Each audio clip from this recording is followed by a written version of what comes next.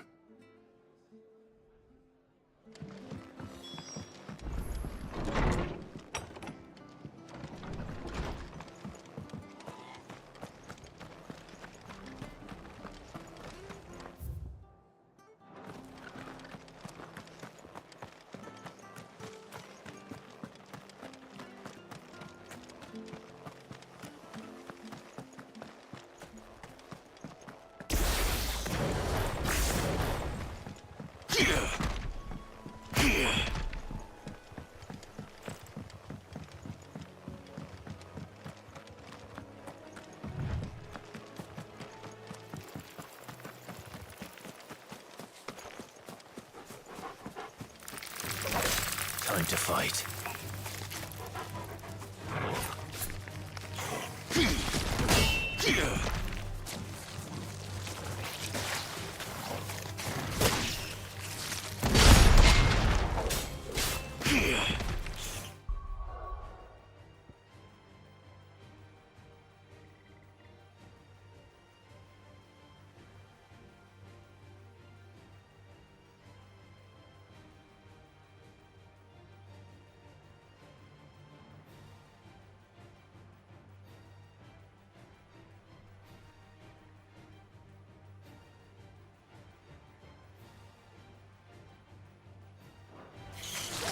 Nice try.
time to bleed.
Hi. If it ain't the lad who saved my life. What brings you to a place like this? You do, Bernard. Martha said I might find you here.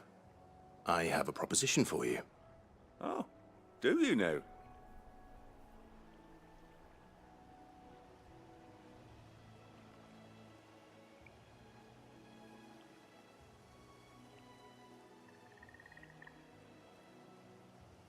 Building a workshop, you say?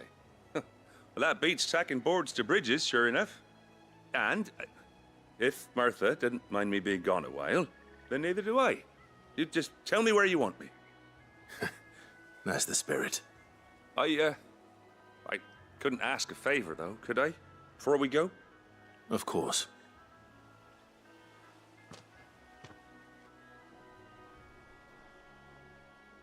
Well, that there is Cressida, where I grew up. Ain't much left of it now, though. Except my parents' graves. But I came up here hoping to visit. I even patched up the bridge to get across. Only to find the place crawling with fiends. But you're a dab hand when it comes to dealing with beasts and bogles, ain't you?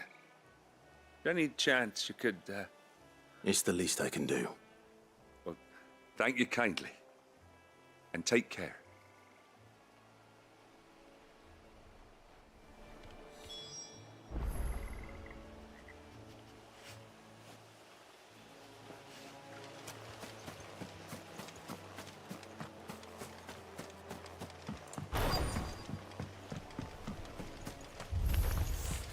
This shouldn't take long.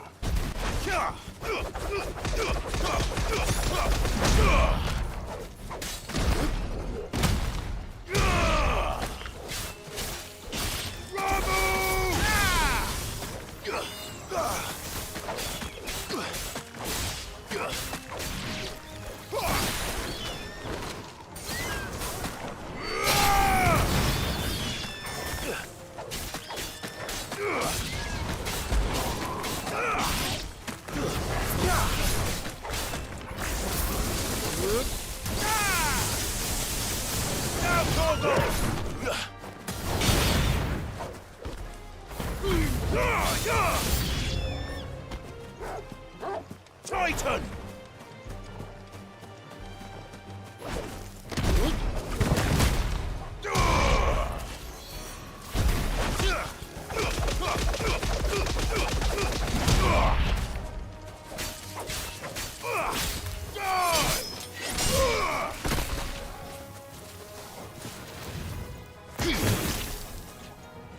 Help me, boy.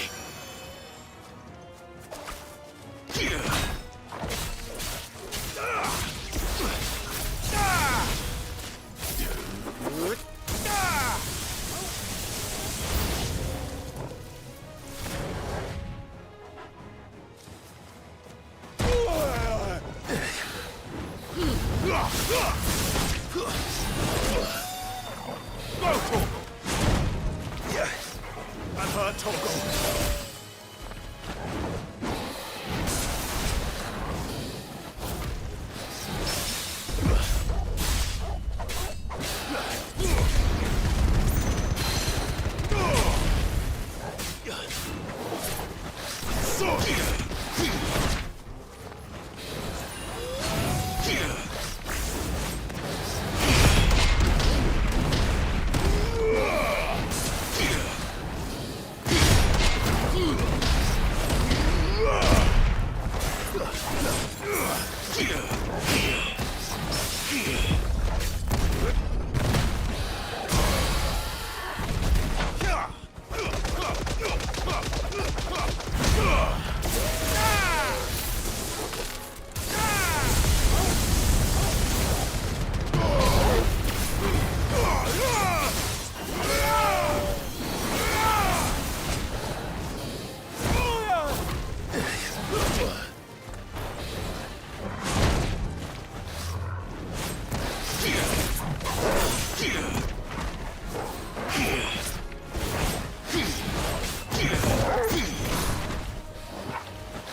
That should do it.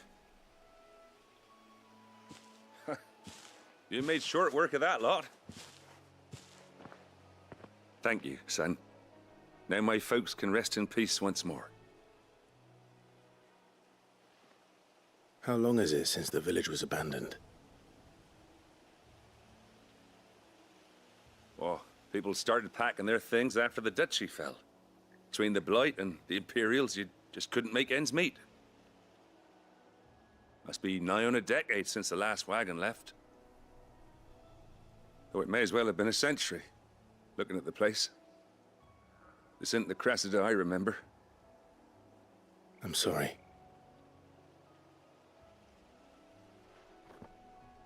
Ah, don't be. Can't live in the past, no matter how nice it might have been. Soon as I'm done saying a prayer for those that raised me, it's on to your hideaway. I'll meet you there.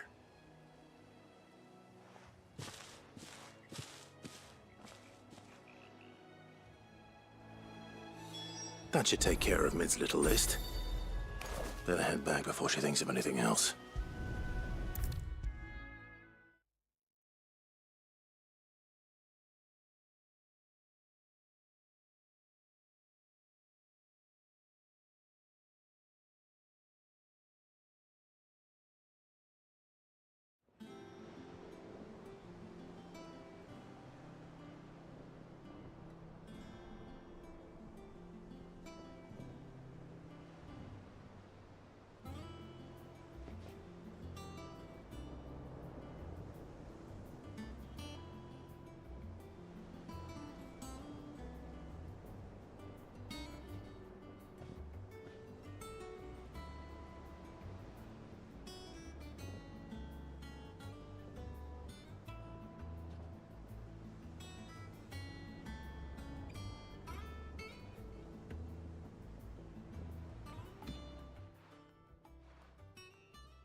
All right, Clive. You've all done then?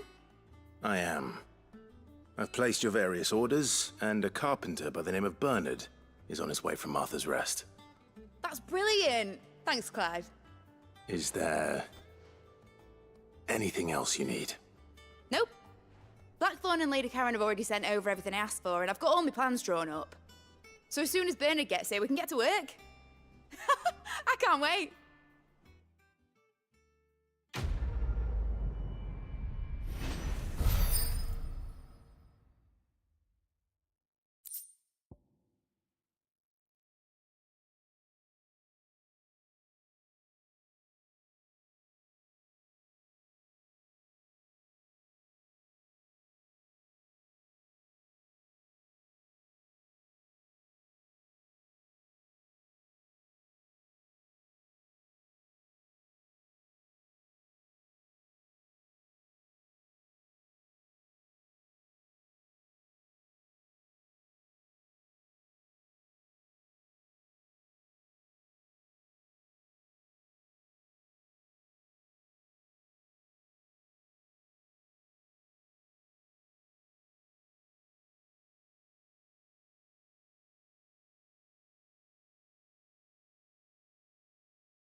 That's my good deed for the day done. Let's see how Jill's faring.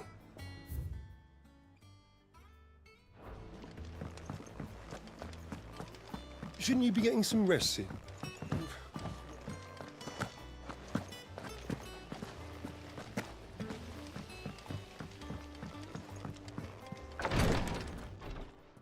Ah, Clive. Talia. How's Jill?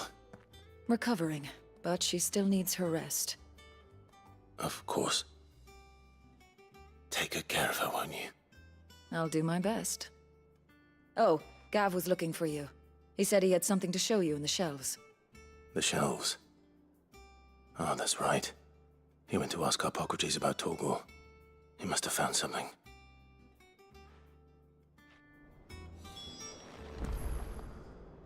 You have the look of a man with the twins upon his shoulders, Rodrigue. Talia has tasked me with removing a Cursebreaker's brand. But it's my first time, and I don't think I can do it. I'm afraid of what happens if I fail. You survived, I know, but near as many die as recover. Is it really worth the risk? You don't need me to answer that. You know full well what we're fighting for. I hope as much as you that one day bearers can walk among others as equals. But until that day, a brand is a burden, and we must lift that burden in order to go undetected. The operation may be dangerous, but it's also essential, and we undergo it willingly. I know. I still wish there was some other way. But griping about my lot helps no one, I suppose. Don't worry. I'll do what must be done. I know you will. Unfortunately, the first thing that needs doing is the preparation of a draft to dull the pain. Something I can't do with the infirmary's ammonia supply so low. What few leaves we have would barely be enough for removing a splinter, let alone a brand.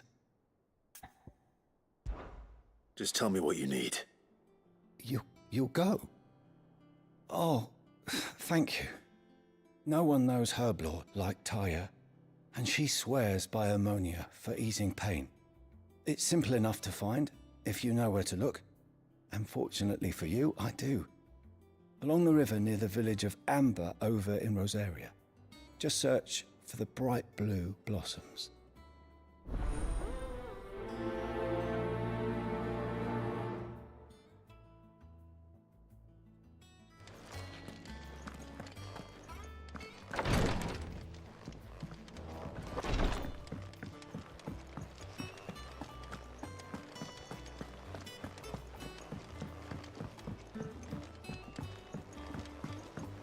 The little uns have been up to their old tricks again. Do you have a moment, Sid? A team of Cursebreakers has gone missing near Northreach. Which team? Coles. They were sent to liberate a carriage of bearers before they could be smuggled to market. They were moving in for their assault when the carriage was attacked by goblins. A Cursebreaker managed to release a Stolas amid the confusion, but... this was days ago. They should be back by now, but I've heard nothing from any of them. I can't help but worry that... They know the work is dangerous, but I'm sure they're fine. But what if I've got them all killed? Before they go out, I always remind them why we're doing this, what they escaped, and what we're freeing people from. But I never really thought how my words might affect them. What risks they might take because of the things I've said. I'll go and find them. We'll both rest easier knowing they're safe. Thank you, Sid. And I'm sorry to trouble you with this. The plan was to intercept the slaver somewhere in the Dragon's Eyrie. I can't tell you much more than that, I'm afraid. That should be enough to go on. If they were there, Torgal will track them down.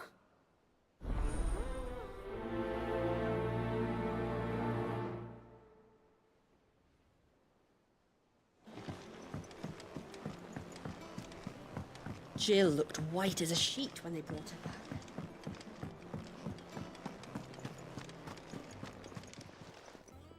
And what can I do for you?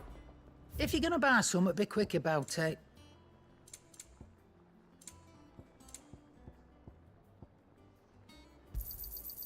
cannot find a better price than that. What do you need? So, what'll it be? No scratches, all right?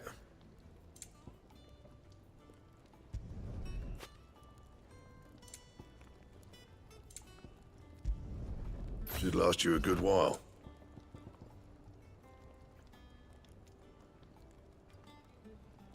Anything else?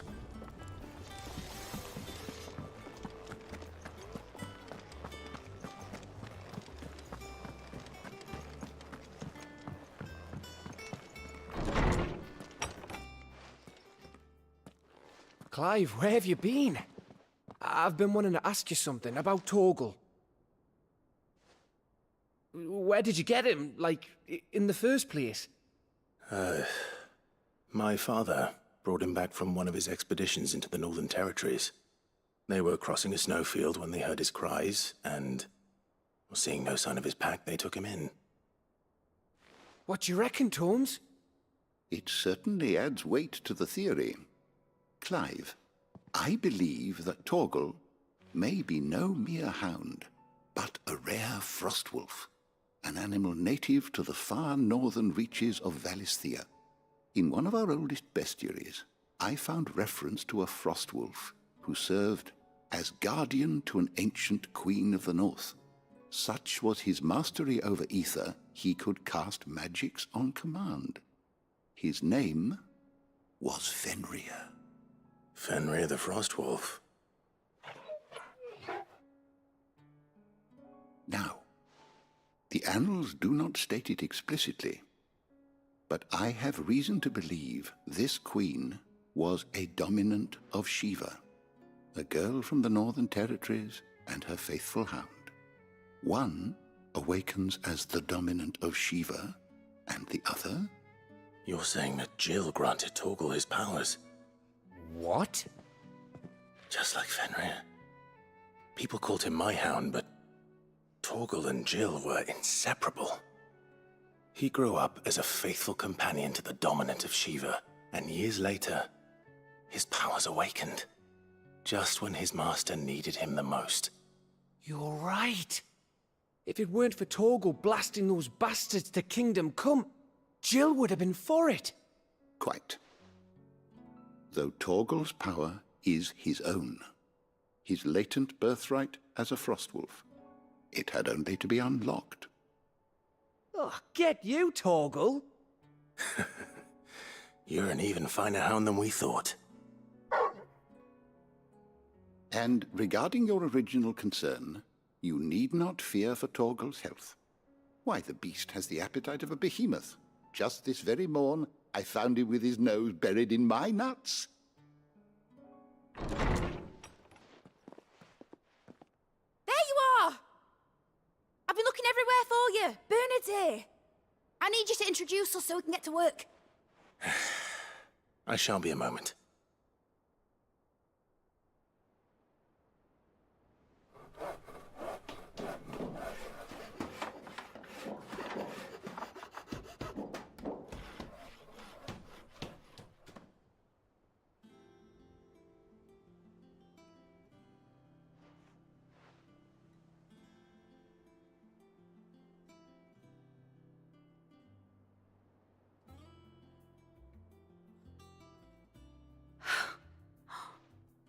Isn't it brilliant? It is. Well, I couldn't have done it without you. You and everyone else. But I promise I'll pay you back. I'm gonna work my fingers to the bone for you lot. Starting right now. Just you wait. I'll make wonders like this world's never seen. Then I look forward to seeing them.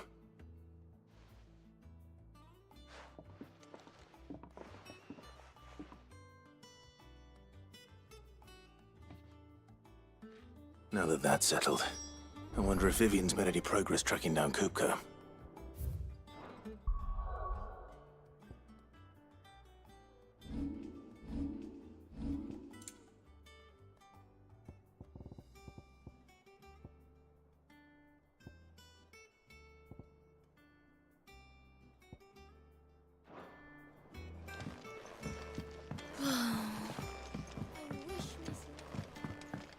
I wonder what she's going to dungeoneer next.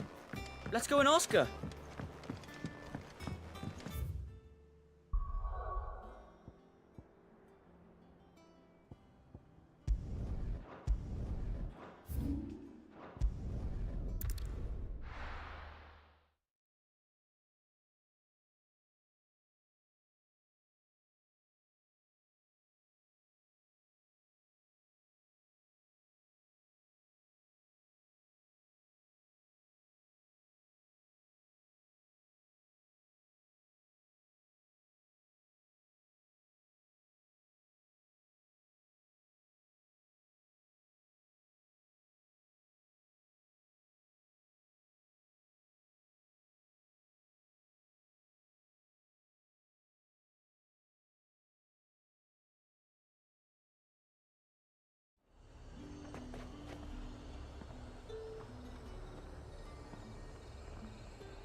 Slavers don't even bother with Northreach now that all the highborn have fled south.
Cole, I'm glad you're in one piece.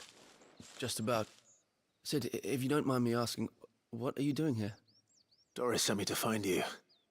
She hasn't heard anything since the attack. She's been worried about you. I sent a runner to the Dame in Northreach. The Hideaway should have learned of our survival yesterday. Well, I'm here now.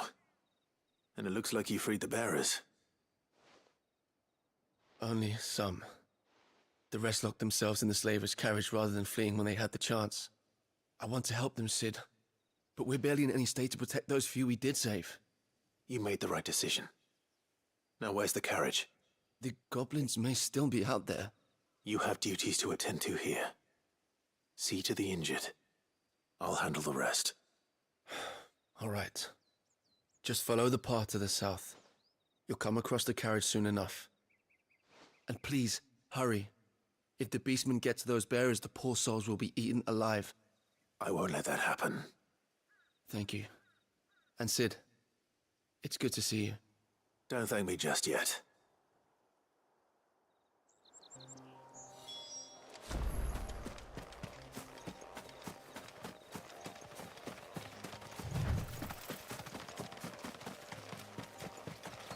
They're trying to get into the carriage.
Who are you?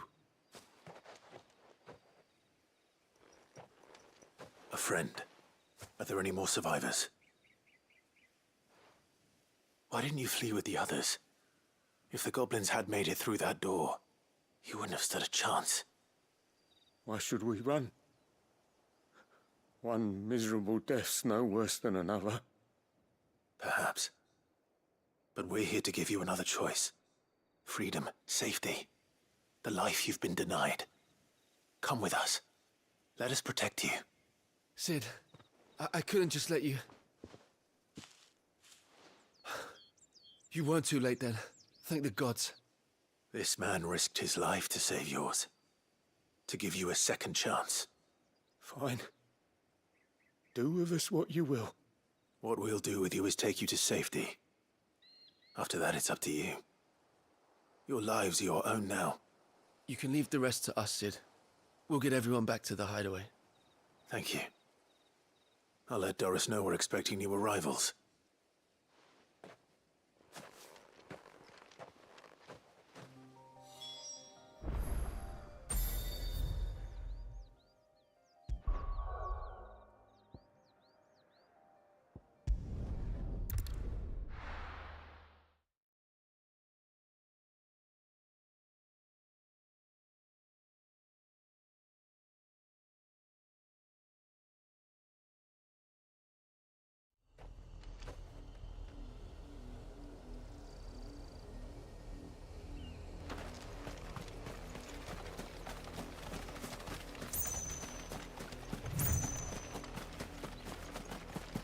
The river was easy enough to find.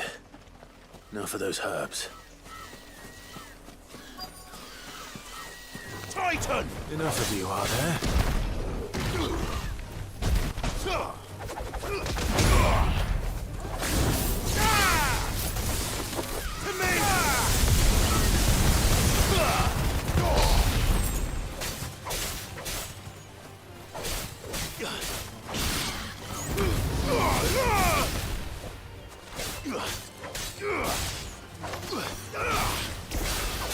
Too slow.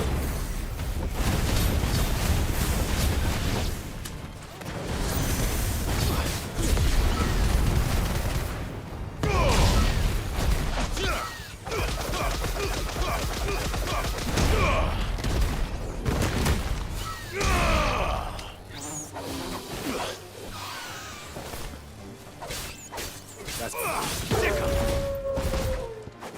Torgal! Kill! Now, Torgal!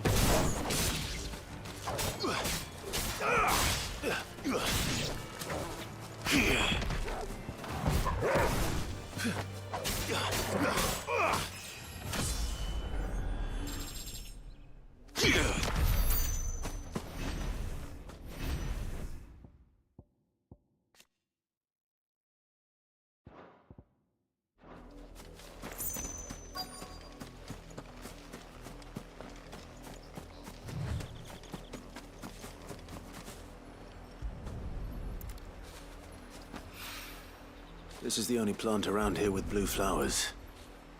I hope it's the right one.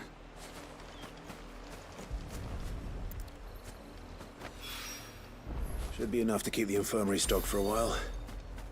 Hopefully this will put Rodriguez's mind at ease.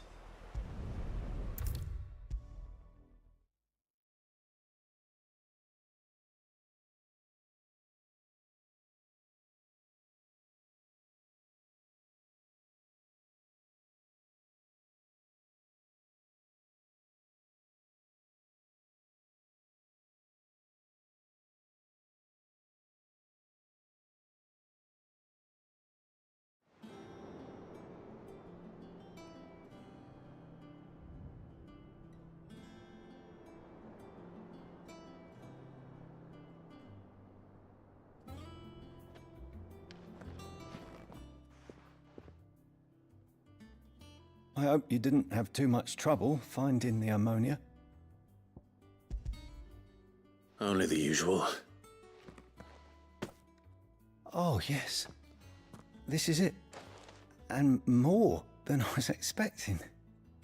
I dare say the patient won't feel a thing. That is, unless I... You'll do fine.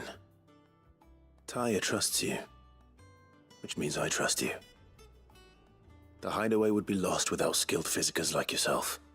Thank you for the kind words. Truly. But I'm sorry. I'm still terrified. The brand is more than just ink on flesh. It's a death sentence. Milk of the wyvern tail lurking just below the surface of the skin. One ill-conceived incision, a single slip, and the poison fouls the patient's blood. Failure means death, and even success means tremendous pain. Days of agony as the wound heals. I became a physiker to help people, not to kill them. I don't want to kill anyone. Cursebreakers lead hard lives, and the operation is only the beginning. They toil in the shadows, risking life and limb, knowing their efforts will win them neither glory nor acclaim. And yet we have no shortage of volunteers. The day I decided that I would take Sid's name was the same day Tyre took my brand. I remember. It wasn't long after we came here. What little medicine Tyre managed to salvage from the wreckage of the old place had been used up treating the wounded. She begged that your operation be delayed until a new supply of antalgics was found. Procedure was even more dangerous back then. Only a few souls had undertaken it. Doris, Cole, a handful of other Cursebreakers, and those who are no longer with us. Those who lost their lives in the process. It wasn't something to be done lightly. No. But it was something I had to do, if I was to take Sid's name. He always led from the front, and never asked anyone to take a risk for his cause that he was unwilling to take himself, even if he knew that it might cost him his life.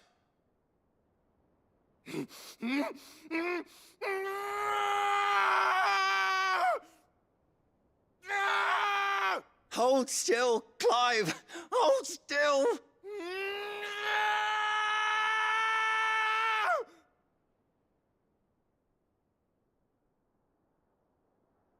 I knew there'd be pain. That I might not survive. And I was afraid. But I also knew that if I didn't overcome that fear, that pain, then I would never be able to call myself Sid. I didn't know. We all want our brands removed. But it's a decision each of us must make for ourselves, on our own terms. Rodrigue, I know your work isn't easy, but neither is going under the knife. Be a shoulder for your patients to lean on. Stay strong for them. You sound like Tyre. Do you know what she once told me? It's natural for a patient to feel like they're suffering in solitude. And it's a physiker's duty to see that they don't. Thank you for helping me remember that. I won't falter. Not again.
help you today, Clive? All yours. All done?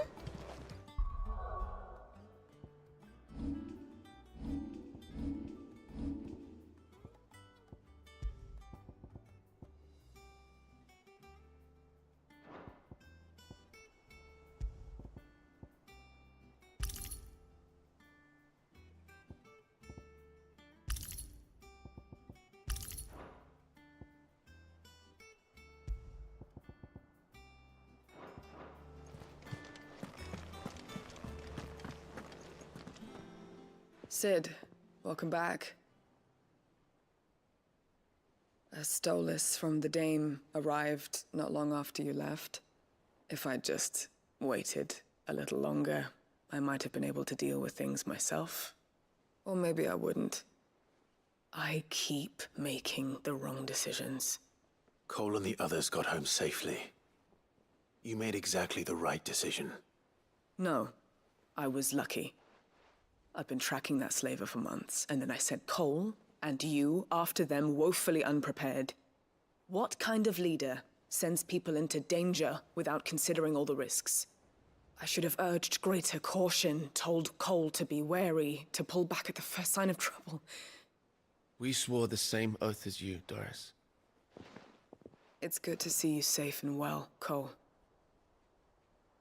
I'm sorry. With all due respect, we Cursebreakers don't risk our lives because you commanded of us. We risk them because we believe in our cause. No one with doubts ever joins our ranks. The agony of removing the brand more than sees to that. We all know how much bravery that takes. Cole, I never doubted your courage. Only my ability to see it put to good use. Thank you for your faith in me. I'm not sure I deserve it. I sometimes wonder if I might prefer to risk death alongside the others than ask it of them. But I'm a Cursebreaker. I swore an oath too. I have a role to play, and I must trust that I'm the right one to play it. You will. In time.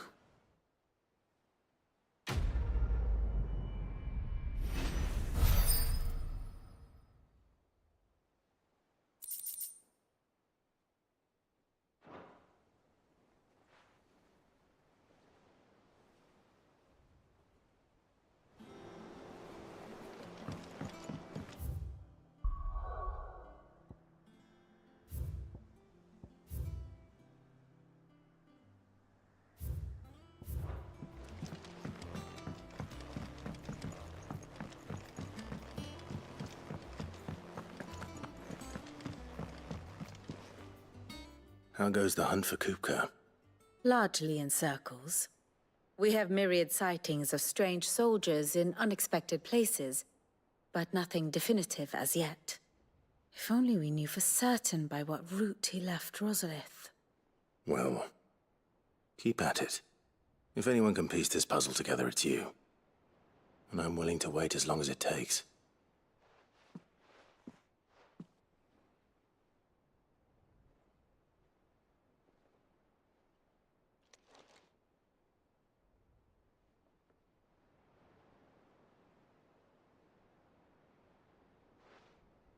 What? Here? Would that be a problem? Do you know, Clive? I believe it a mercy that you didn't inherit your father's throne. Your poor people would surely live in fear of you. You have nothing to worry about on that front. I won't be claiming his crown.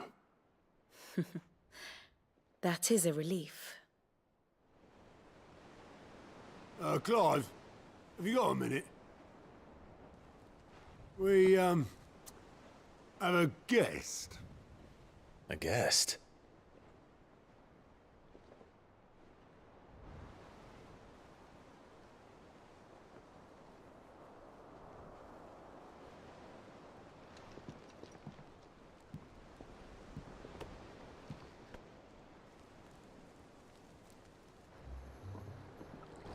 For your trouble. It was a pleasure, in hindsight. Uncle Byron? Dave, my boy! Tap a cask and stoke the ovens, for your favourite uncle is here!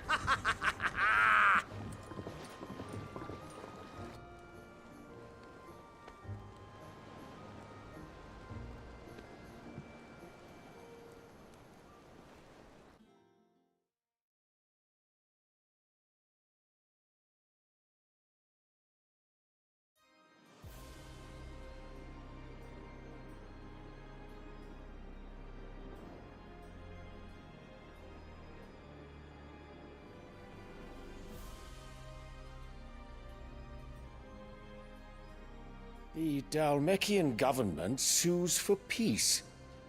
How shall we respond? If they're willing to accept their fault in the matter, I see no reason to refuse them. Still, we must insist on substantial reparations. Twinside stores are not as bottomless as reported. Aye, and we have many more mouths to feed. We shall just have to have the Dhalmex empty their treasuries for us.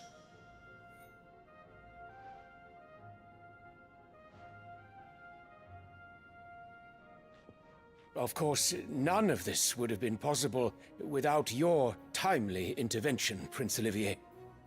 Indeed, I doubt any of us would have had the courage to trade words with the mighty Titan, nor less the wit to win him over. The Empire owes you a great debt. May the blessing of the crystals go with you, Your Highness. May the blessing of the crystals go with you. Very good.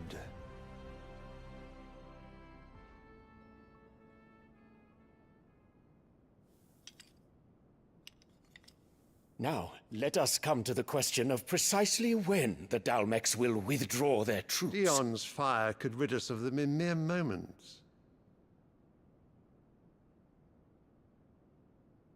The men of the Fist will not withdraw until a peace treaty is concluded. So let us keep the negotiations open, give them time to gather what gold and trinkets they can, and once they deliver that which we demand, what worth is a piece of parchment? Your Radiance, were Prince Dion to take the field, the enemy would surely send their own dominant to meet him. And while His Highness would of course prevail, there would be heavy losses on both. You need not fear Hugo Kupka. He is engaged on the Western Front. Even were the Dhalmex to send for him, he would not arrive in time. As much as I would enjoy witnessing a clash between Bahamut and Titan, it is not to be. And what of your subjects, Your Radiance? If the fighting spread to the city proper, the people would bear the brunt of it. There will be losses, it is true. Yet for every citizen who falls, another can be bred. For every home that burns, another can be built. The Empire will live on.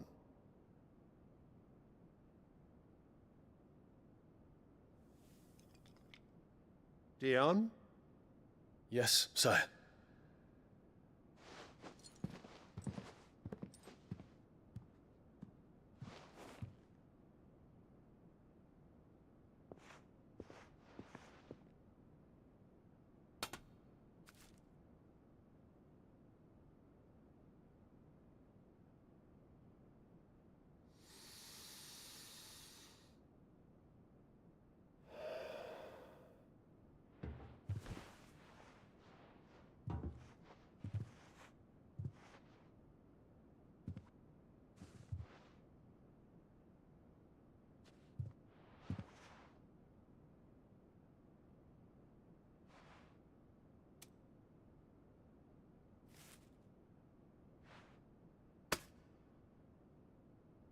Prepare for battle.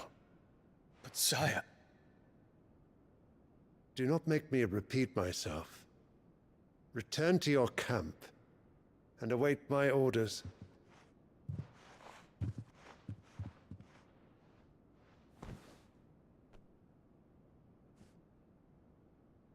If that is your wish, Your Radiance, I shall depart at once.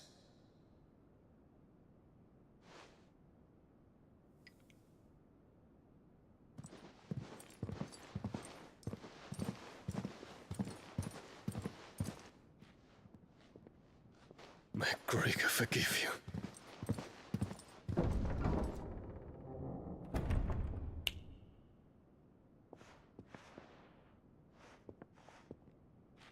What do the astrologers augur? The stars are in agreement, Your Radiance. The shadow of treachery hangs over Prince Dion.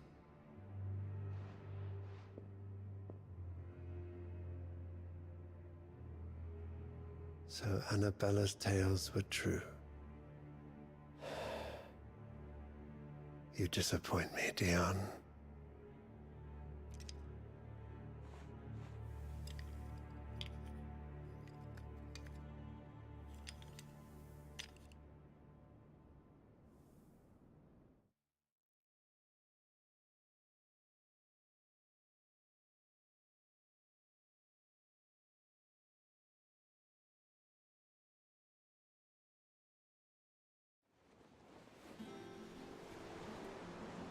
What on earth is Uncle Byron doing here? Only one way to find out.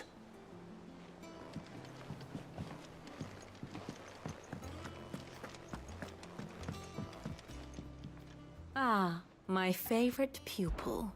How may I help you today?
The state of the realm is ever-changing, Clive. Mid's finished outfitting her little workshop, I hear.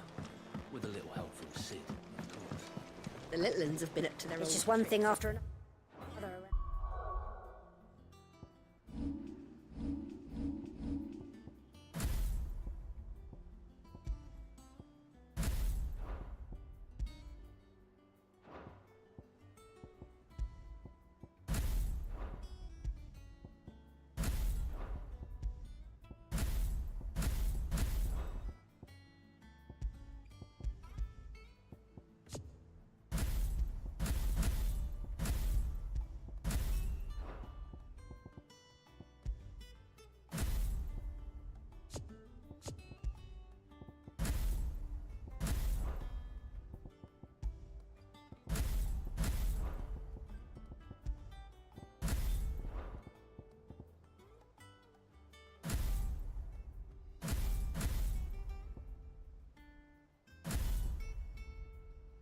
Around here, and I wouldn't have it any other way.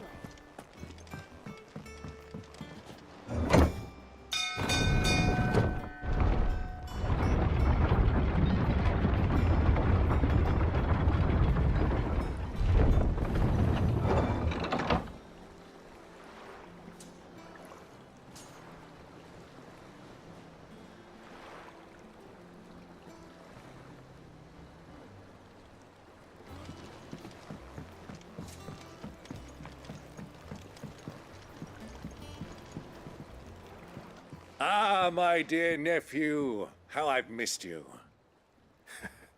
How did you find this place, Uncle? Through the good offices of young Sir Wade. He really is the most helpful fellow. As are you, I hear. The Guardians and those they freed tell the most outlandish tales of your heroics in Rosalith. Which is why I came, to learn the full truth of the matter.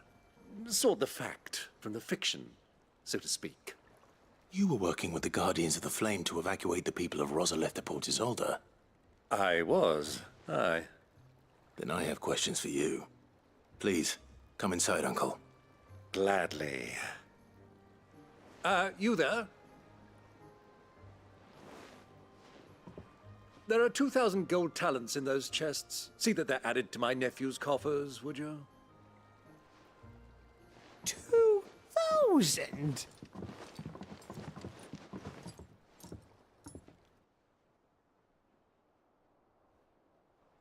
And I'm afraid that is all I know. A fleet sailing south past Port Isolde. Most intriguing. Forgive me for not being able to tell you more. I hadn't the faintest idea Kupka withdrew wounded from Rosalith. Still less that my own nephew dealt the decisive blow. What do you think, Vivian? I think, with this news of the Dhalmekian fleet and recent reports of the Royalists' movements, that the final piece of the puzzle has fallen into place. Come here and I'll show you.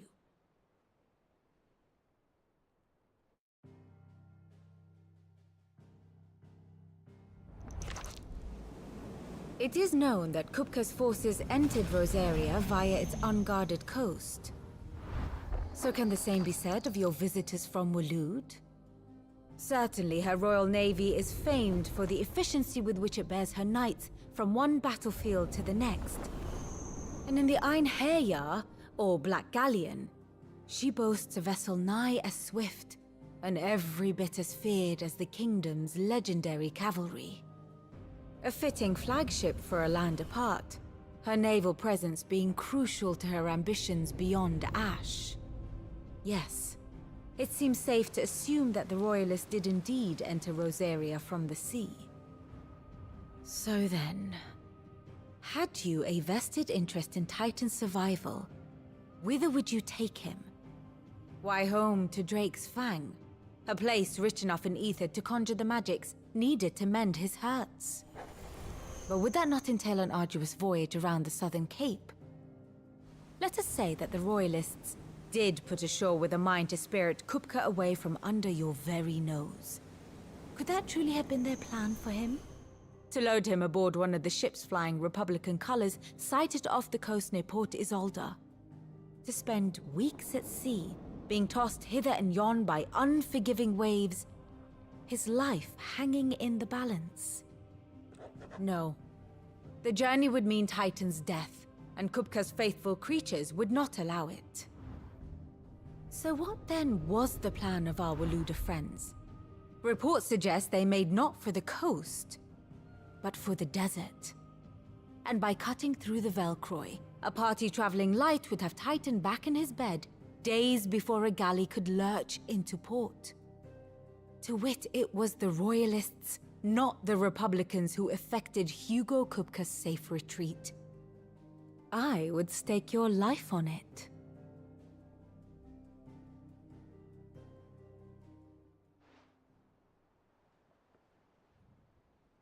So it was the Waloeders who spirited the wretch away. Now I think about it, there was something a little strange about the ships I saw.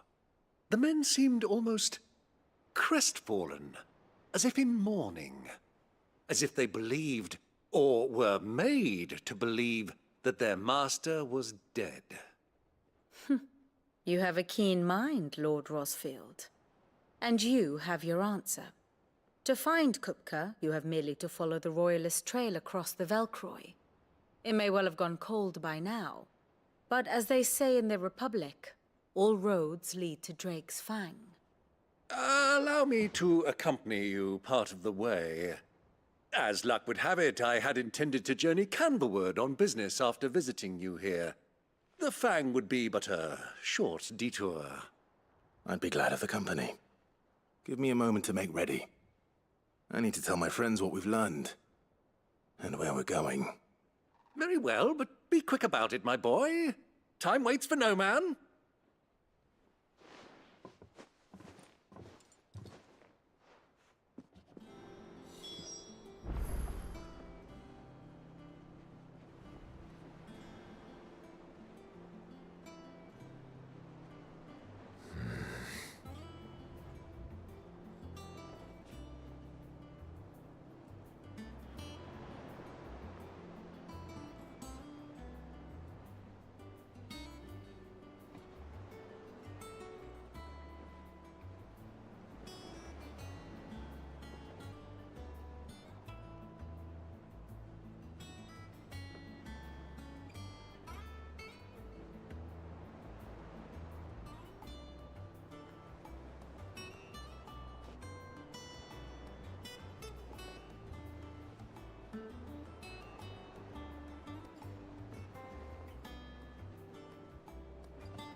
Otto, Kupka's at Drake's Fang. I'll be leaving before sunset. You're not going in there alone, are you? Don't worry. I'm not going there to destroy the Mother Crystal. All I'm after is Kupka's head. I won't risk any more than I have to. I promise. The Lanza and the Fang are all Kupka's personal fiefdom. You have any trouble on the way, you ask for Rosina Dalimil. Some call her the Desert Hare. Who is she? An old associate of Sid's, and only Sid's. All I know is the name, and that they used to meet at the Dalimil Inn. We've heard nothing from her since he died. But I'm thinking maybe the new Sid might be able to bring her back into the fold. Thanks. I'll keep that in mind. So, what about your uncle? I mean, he's welcome to stay, but... Don't look so worried. He'll be coming with me. Thank fuck for that. Gav, Otto, I'm leaving you two in charge. You can count on us.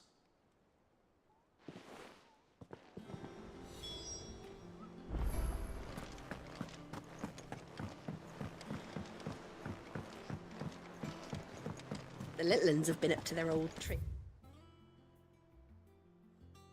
Again, drawing on the deck in this time. All right, Uncle. I'm ready to depart. Shall we? We shall. Come, let us away to adventure.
I was a young man when last I walked this path.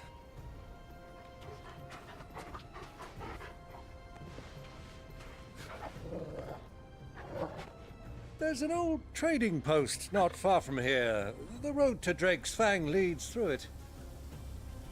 The trading post it is.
Our destination lies over that dune, beyond the ruins. Mark them well, Clive. It's all too easy to lose one's bearings in the sands. All yours, Torgal! Farewell!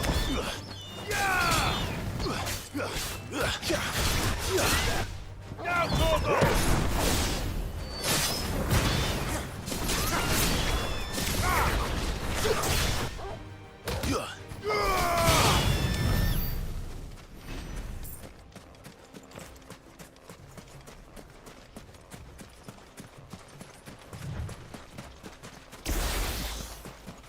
Many years ago, when you were just a boy, you and I rode this way together, accompanying your father on a scouting expedition to Drake's Fang. He let me come with you. I'm not surprised you don't remember. It was just before Joshua was born.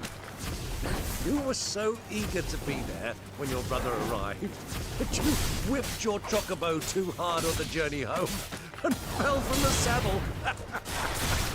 I shall never forget how Elwyn crossed over you as you sat in the sand, bawling like a babe.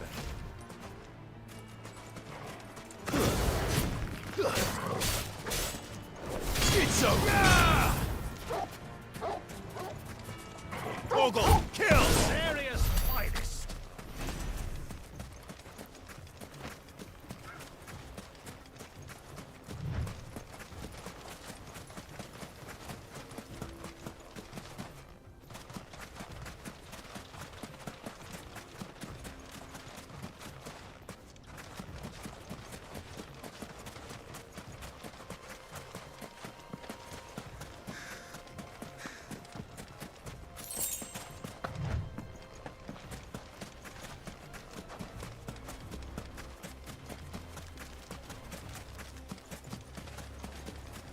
Who do you think those soldiers were in the inn? So, Lord Cook has finally made his move.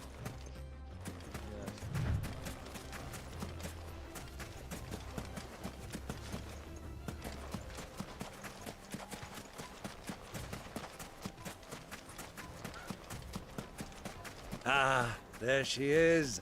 The good old Dalamil Inn. Do you know, this heat has given me quite a thirst. Quick drink before we press on?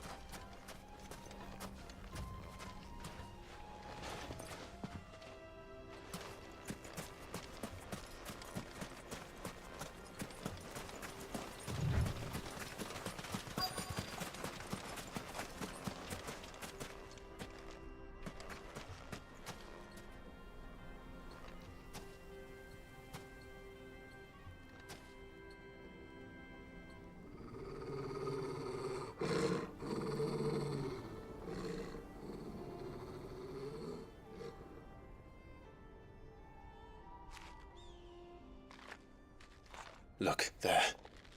Those are Ashen steeds. No doubt about it.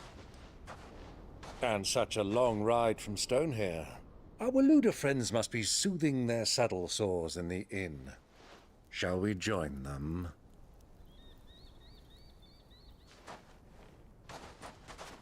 Run along and play now, Torgal. Dogs aren't allowed inside.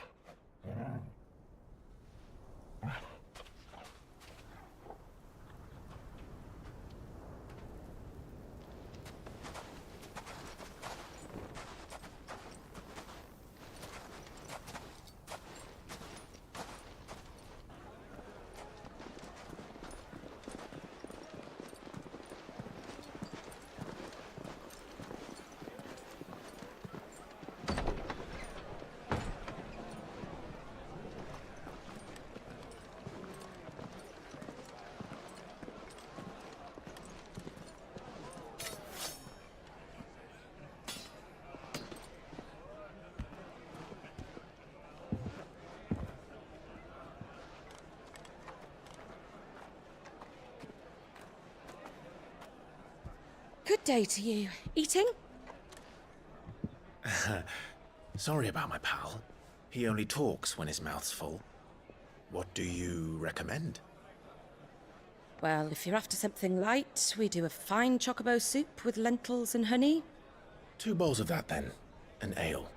Right you are. Hey, girl! Coming! Your pal? Would you rather be my squire?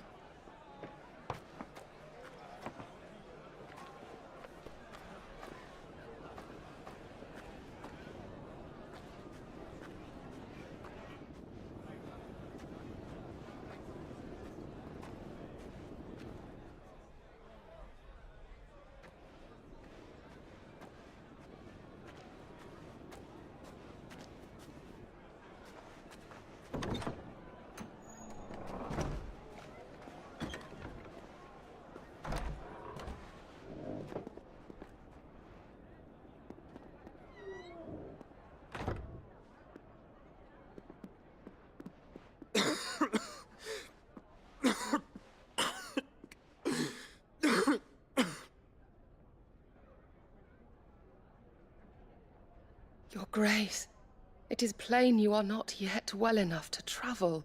If you would only let me take you to someone who can better attend to your ills. No, we must press on. Prince Dion has returned to his camp and will soon depart for the front. I must speak with him at all costs. Miss this chance and I may never get another. You do understand that? Yes, Your Grace. But you must at least agree to take your medicine. I'll fetch you some water.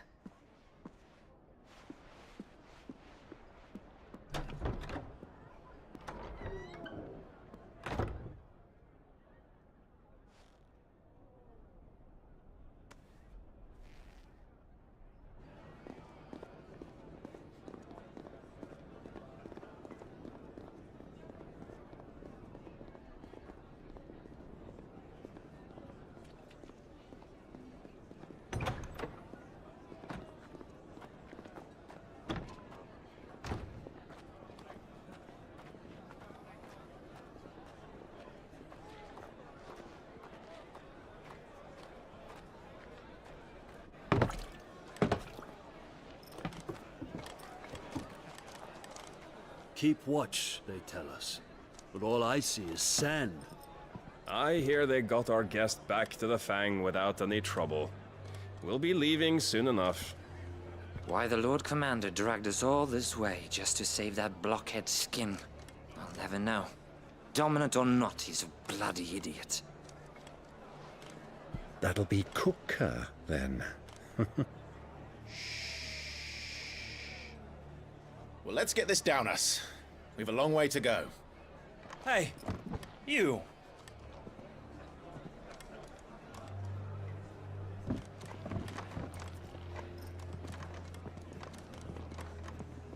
Uncle? Sorry.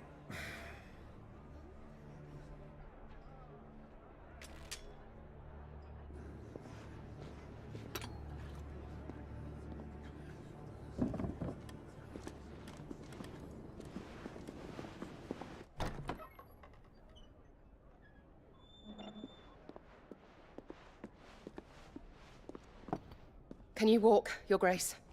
What's wrong? I fear trouble may be brewing downstairs.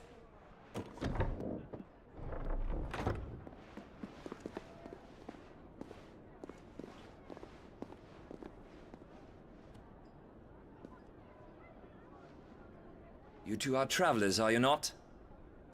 Me and my companions are strangers here. Perhaps you'd be good enough to accompany us a while. Help us find our way. Sorry, lads, but we've got business in camera that can't wait. Ah, I'm sure you can spare us an hour or two. Friend.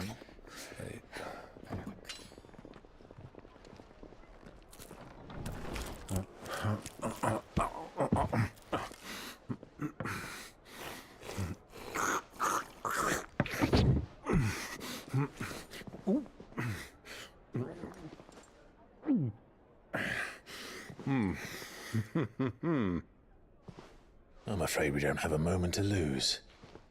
Friend. Stay back, Uncle. Gladly.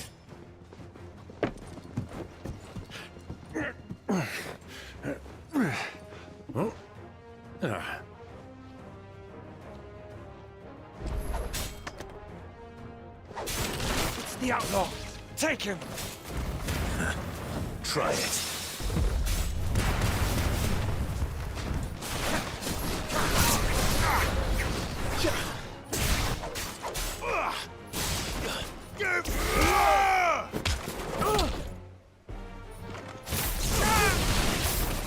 Bravo, my boy! Just like that! So far from home.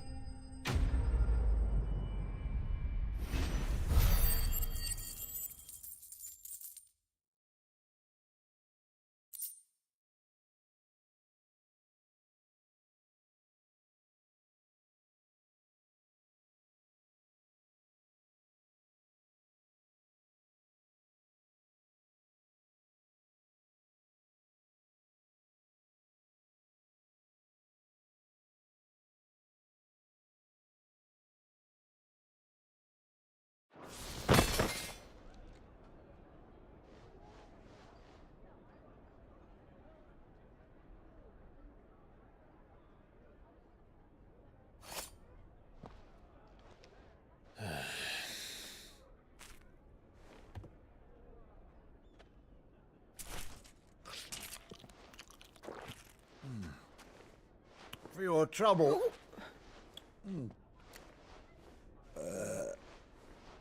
Word of advice, miss. That soup could do with a touch more salt.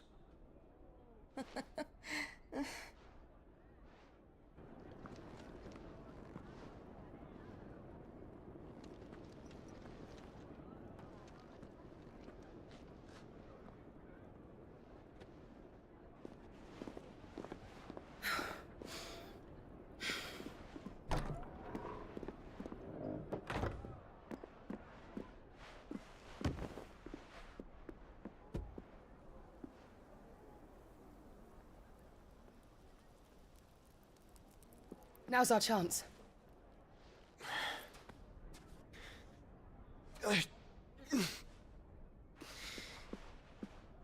Your Grace? I'm fine.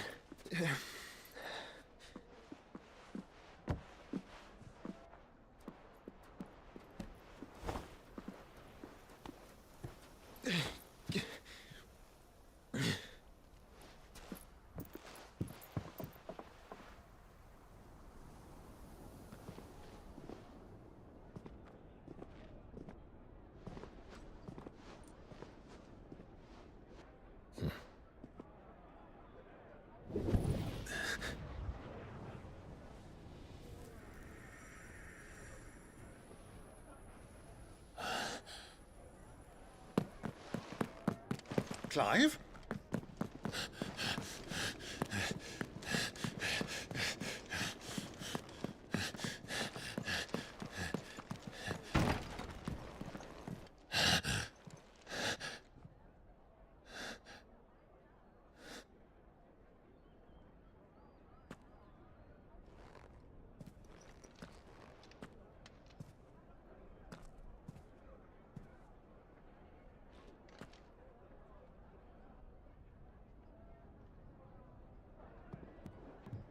What is it now?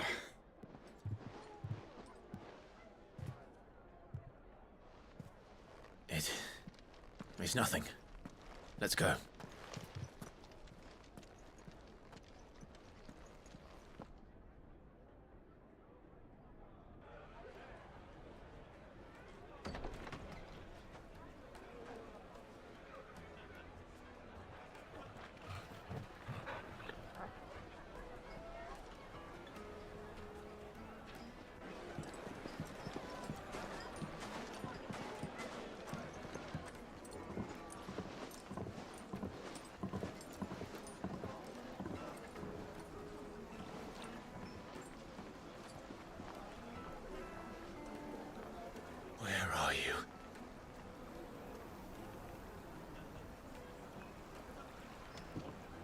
Well, if we didn't know where to find Kupka before, we do now.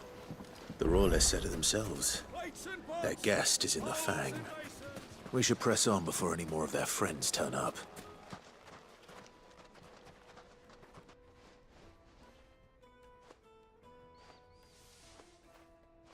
Ah, they've closed the road. And it's the only way from here to the Fang. It would seem Lord Kupka is not accepting visitors at present. We have to get through that gate. Not by force, I trust. We've attracted quite enough unwanted attention already. By guile, then. Perhaps the Desert Hare can offer us her aid. Rosina Dalamil, woman of mystery. But how will we find her? We know naught of her but her name. And that she was working with Cid. Cid's other collaborators have all been people of means, the wealthiest and most successful members of their communities. I'll wager this Rosina Dalamil is the same. That would certainly help to narrow the search. We need only inquire as to who is in charge of the town. And that's exactly what I mean to do.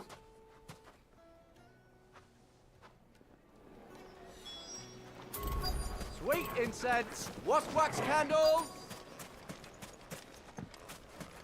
Light it, for Gilbert's sake. You're a bearer, aren't you? Anything I can help you with, travelers? Allow me. My good man, we represent one of the oldest and greatest trading houses of Port Isolde. We're seeking to expand our business in the region and would very much like to make the acquaintance of Dalamil's leading entrepreneurs. If only we knew where to find them. Well, we're best known for our baths, our markets, and our smithies. I suppose you could do worse than start your search at one of those. Thank you. You've been most helpful. Oh, you wouldn't happen to know a lady by the name of Rosina Dalamil, would you? No, I can't say I do. Well, thank you all the same.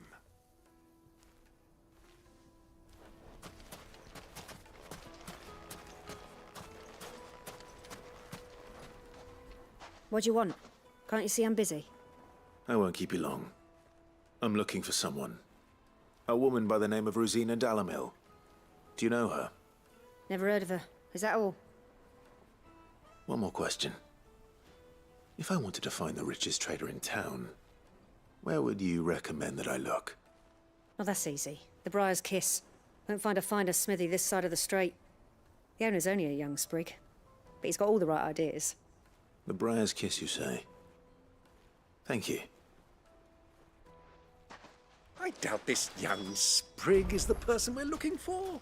You said Cid's contact was likely to be an influential sort. Influence comes with age and experience, believe you me.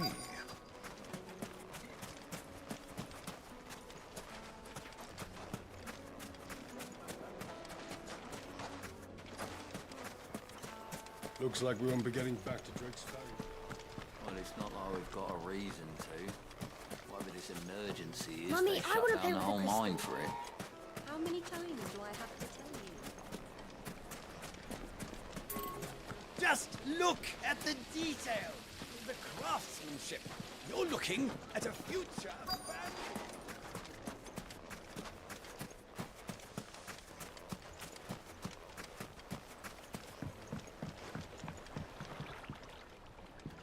Can I help you? Yes, I'm looking for a woman by the name of Rosina Dalamil. A long-standing pillar of your community, I believe, from old trading stock. Then you should ask Ferda. He's been here for years. Knows the place and its people like the back of his hand. And he's in with all the old merchant families. Try the baths. That's where you'll usually find him. Thank you kindly.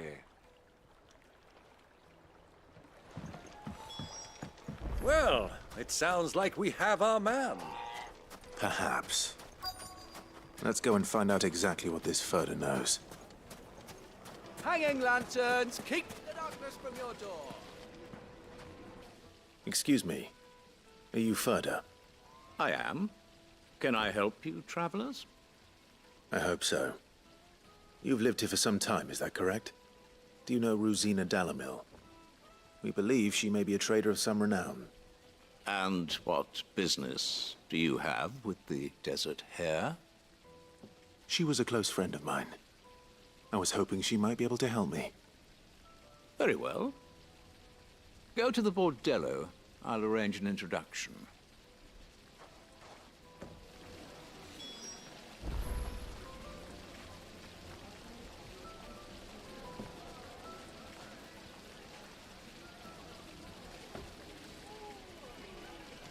Silver platter! Do you think we can trust him? Only as far as I think he trusts. So you're the ones who've been sniffing around. I beg your pardon? Don't play the fool. Stick your nose in our business and you're likely to lose it.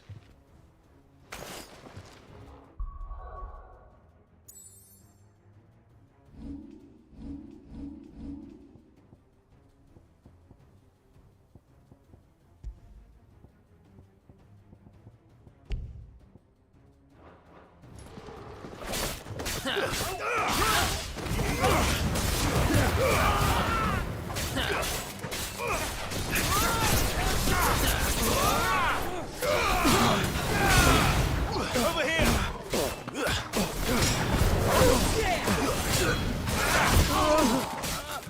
This one.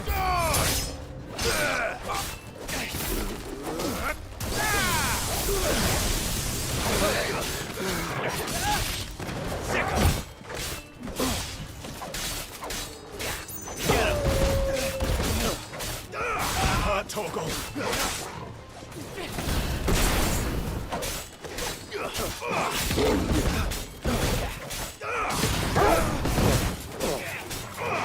All yours, Torgal.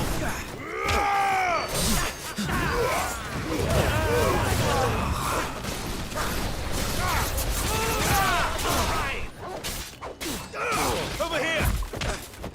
It's over.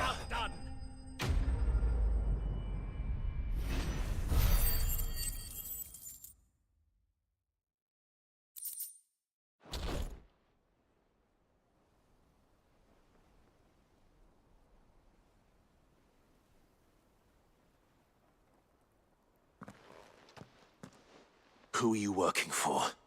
Him or her? Him. The boss. He wanted us to test you. Though one could hardly call that a test. Lord Ferda? Look what the cat dragged in. Your skill with the blade is rare indeed, my lord. A fitting talent for an outlaw. You know who I am. So what now? Call in the Men of the Rock and collect the bounty? That isn't my decision to make. Our work is done. Take him to meet his precious Rosina. She will be interested to make his acquaintance. Yes, my lord. To the Lock of Leisure, then. To the Lock of Leisure.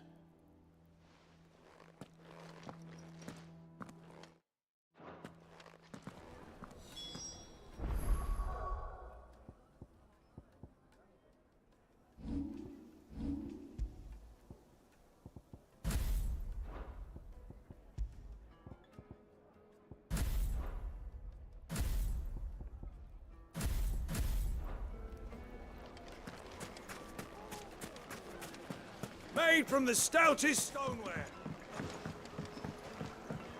Kneaded to a silken softness. Take a sniff, good sir. The finest fabric!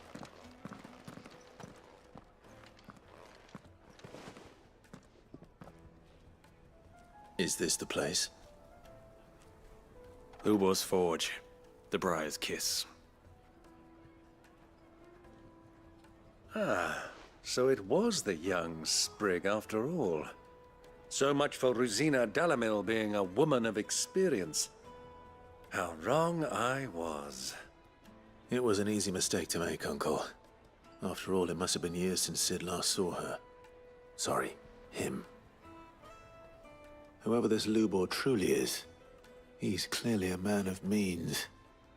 I'd say he deserves our respect. See that he gets it.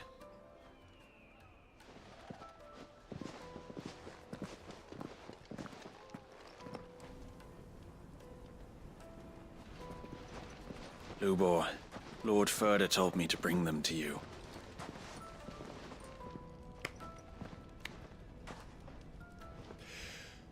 My boys tell me you're in need of assistance. Sid the Second. I won't waste your time. I need passage through the south gate.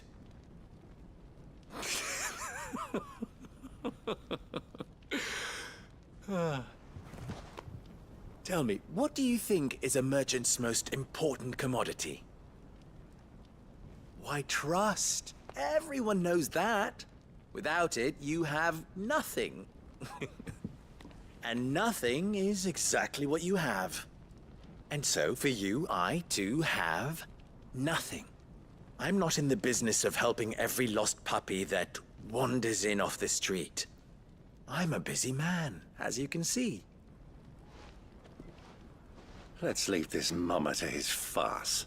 By all means. Find someone else to help you on your way.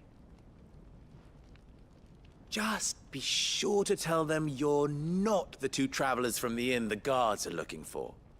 Don't want them jumping to conclusions, do we? Why, you... So, what do we need to do to earn your trust?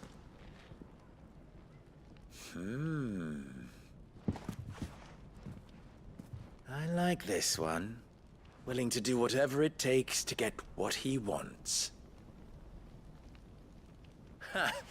Men like you have a special place in my heart. Why, you ask? Because they get me what I want. Always. Fine. So what do you want? Don't tell me you're going to listen to this swaggering scruff! We might as well hear him out. It's only natural that an ally of Sid's would seek assurances of strangers. Assuming he is an ally, of course. 5 years ago, he would have still been a boy. And yet even then I had more good sense than a man, 5 times my age? But enough of the pleasantries. We were speaking of what I want. I want you to put an end to the trouble in Dalimil. Return to me when you have done so, and you shall have my aid. Until then, I bid you good day. What trouble? If you're going to give us orders, be clear about them, damn you! Manners, Greybeard. One catches more damselflies with honey than with vinegar. What did you call me? My apologies. A word of advice in recompense. Follow the crystals. Oh, but that was 3. Oh, I'm making this too easy for you. Ha! It will be easy. Solving his little riddle should be like dealing with him. Child's play. Let us divide our forces, Clive. I'd rather not drag this parlor game on any longer than we need to. All right. Good luck, Uncle.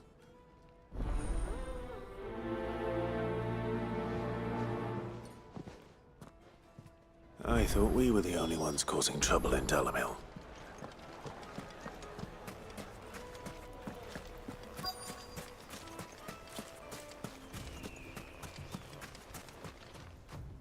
Excuse me. Is it true there's been trouble with crystals of late? You've heard, then? I've heard rumors. Damn thieves. Pilfering the crystals that were meant to fill our cups and light our stoves. Us common folk have hardly had a shard to share between us these last few moons. And it isn't as if we can buy them on the black market either. Whoever's taking them, they aren't sharing.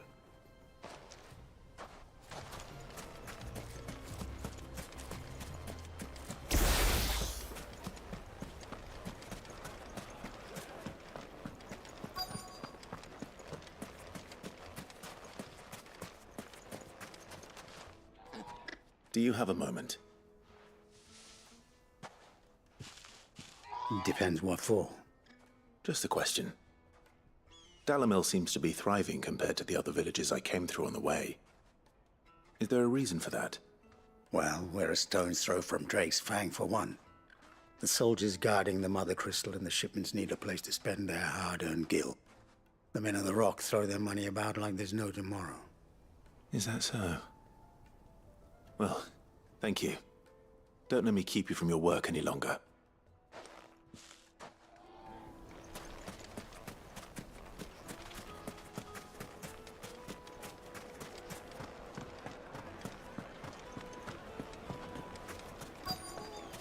Light meat and dark, fresh from the grill. You wouldn't believe how much he gave me. What can I do for you, soldier? Need that sword polishing? I'm not a soldier. Ugh, then be off with you. I serve the men of the Rock and the men of the Rock only. You have an agreement with them? Don't be stupid. I just know which side my bread is buttered. Don't want to be stuck under some pauper when they come knocking, with pockets deeper than Zemeckis and an urge to empty them. No, just leave, will you? Before you scare them off. I think I'm starting to get an idea of what's been going on. I wonder if Uncle Byron's learned anything of use. He'll probably be back at the inn by now. What was all that crashing and banging about before? Some out of town. It's you, the one who broke all our furniture. What do you want? Haven't you caused enough trouble already? I'm looking for my pal. Have you seen him? The gentleman who was with you? Yes, he's upstairs, but...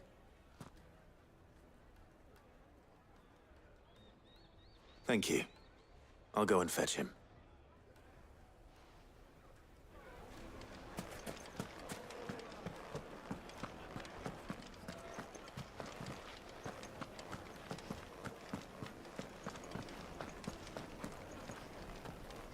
Let me treat you. I'm pretty... Huh?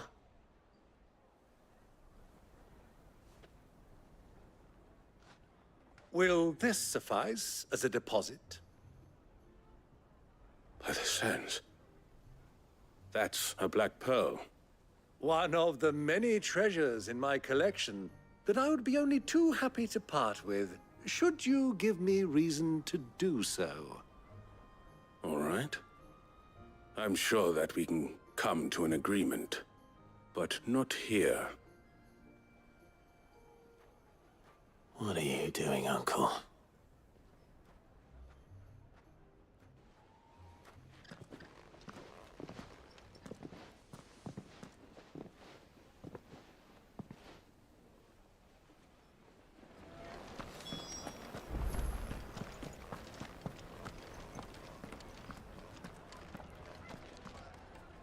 Care to explain why you're giving gifts to Kupka's men? Bait, my boy. One cannot catch one's prey without it. And I do believe I've snagged us quite the quarry. I started by asking around the markets as to where I might purchase crystals. I had no luck, of course. It's forbidden to trade in such things. But my uncharacteristic indiscretion just happened to attract the attention of those uniformed ruffians. They took me aside and said they could procure the crystal I sought if I proved I could pay for it. So the pearl was your proof? I thought they'd ask for more. A second-rate specimen like that would only fetch 500,000 or so. A small price to pay for admittance to the underworld. But enough about my little act of subterfuge. What did you discover? That the supply of crystals has dried up of late. And some people seem to think they're being stolen. Meanwhile, members of Kupka's private guard have been spending money all over town. I'll wager those soldiers you've been talking to have been siphoning off crystals meant for elsewhere, and pocketing the profits. I'll wager you're right. We'll meet with them then, just as you arranged, and put an end to the trouble Lubor spoke of. Ha! That preening popinjay thought this would be difficult. It just goes to show, one should never underestimate a Rosfield. We'll soon wipe that smirk off his face. I arranged to meet with the soldiers in a secluded corner of the Velcroy, far from prying eyes. The perfect place for a spot of double dealing. I trust I can count on your support if things turn sour. Of course.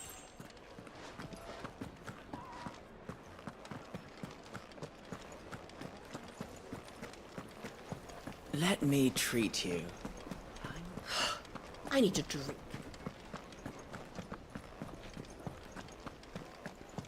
Fucking men of the wrong. Anytime they pull their snouts out of a cook's trough is a lot dangerous.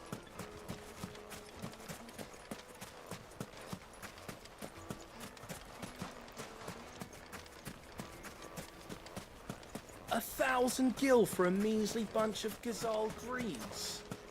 I named my price. If you can't pay it, that's your problem.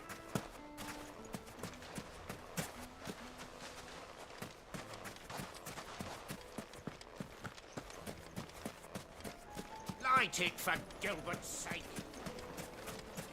Sweet incense, wax candle. Just look at the detail. Won't you come and play, handsome?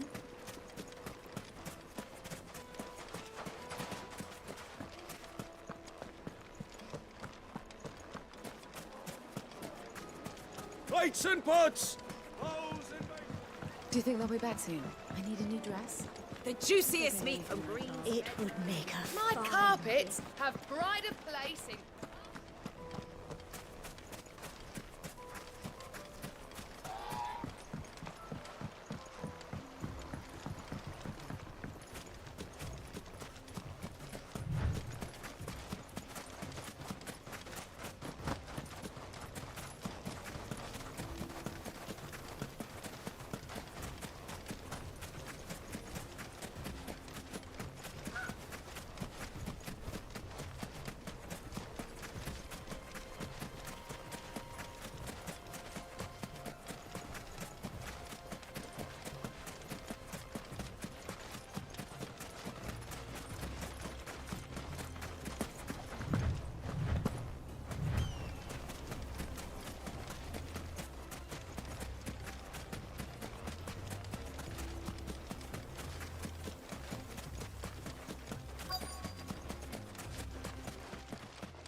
I'll take it from here.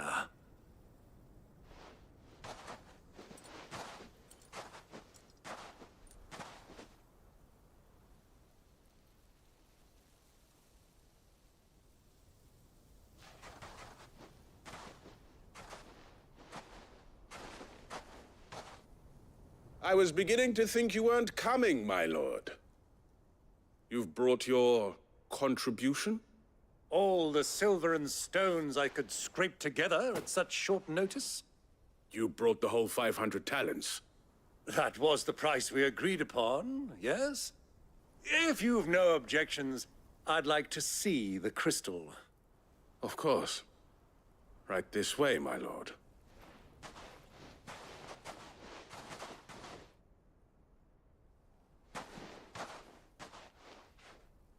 Not bad at all. You weren't lying about the clarity. But what of security?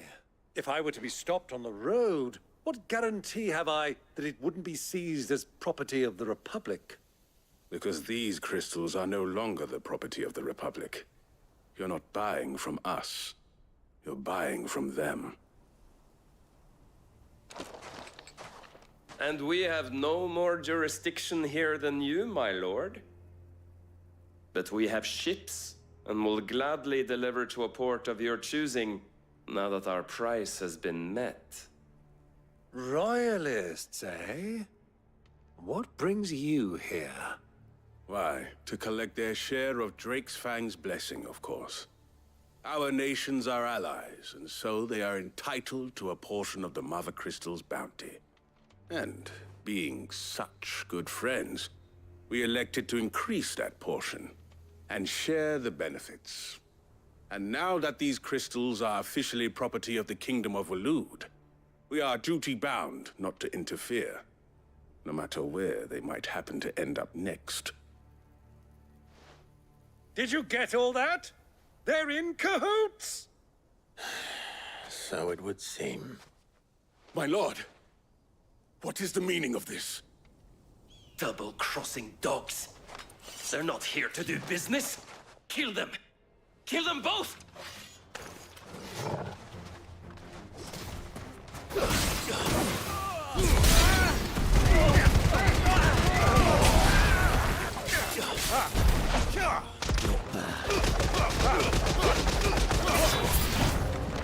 It's not over yet, Uncle. Good! I'm just getting warmed up.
Well, that wasn't too bad.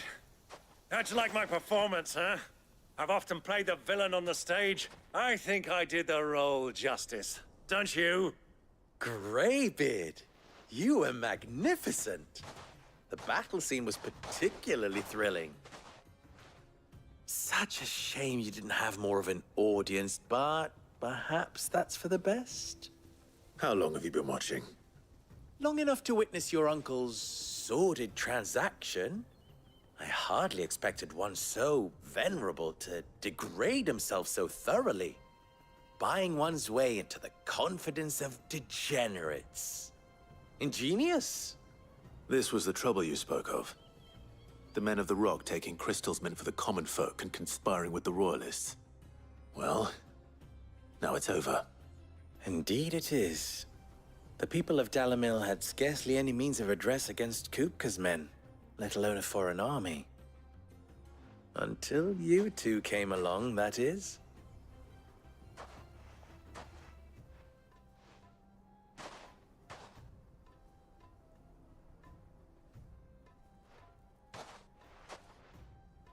Well, we'd better get these crystals back to town. You won't mind waiting with them while I fetch a wagon.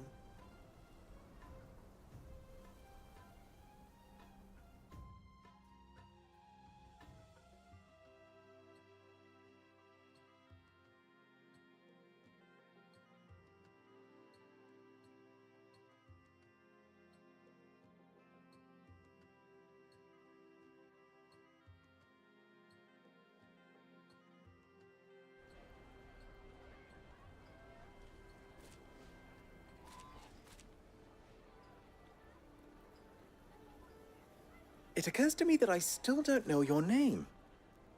Clive. So, Sid the Second is a Clive? I suppose it could have been worse. Well, Clive, you held up your end of the bargain, so I must do the same. Passage through the South Gate, was it not? To tell the truth, you've helped a little there too. Many of the guards have already been redeployed to deal with the issue of their missing comrades. And those left behind have been encouraged to look the other way should you attempt to pass through. Thank you. And please allow me to cover your costs. You still have the purse I gave to the soldiers, I trust? I saw you pluck it from one of the bodies. Oh, dear. Was I really so obvious? And my name is not Greybeard. It is Lord Byron Rosfield, thank you very much. No, thank you very much, Greybeard. Double the... Ugh! Here, wear this.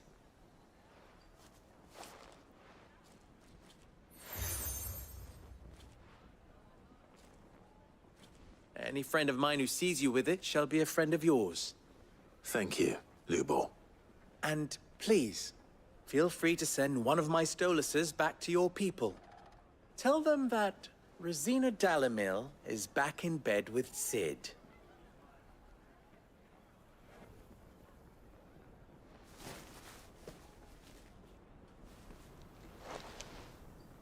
Umia Lostelan. Tu Isaac Elith.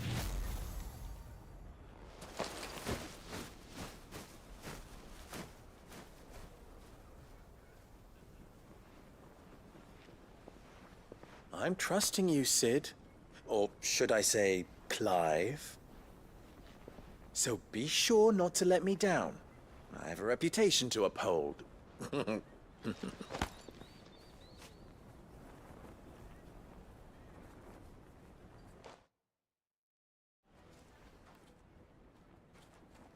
Well then, I wish you a safe journey south. Thank you. Not at all. It was my pleasure. Come on, Uncle. Let's go.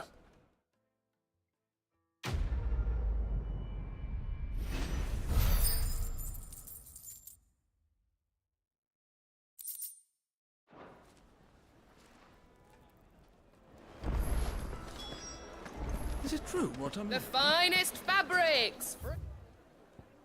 Fresh from the capital! I've never even forged a button. Perhaps Forge Master Luber's having fun at my expense. I wouldn't put it past him. Neither would I. Oh, wait. Are you Clive?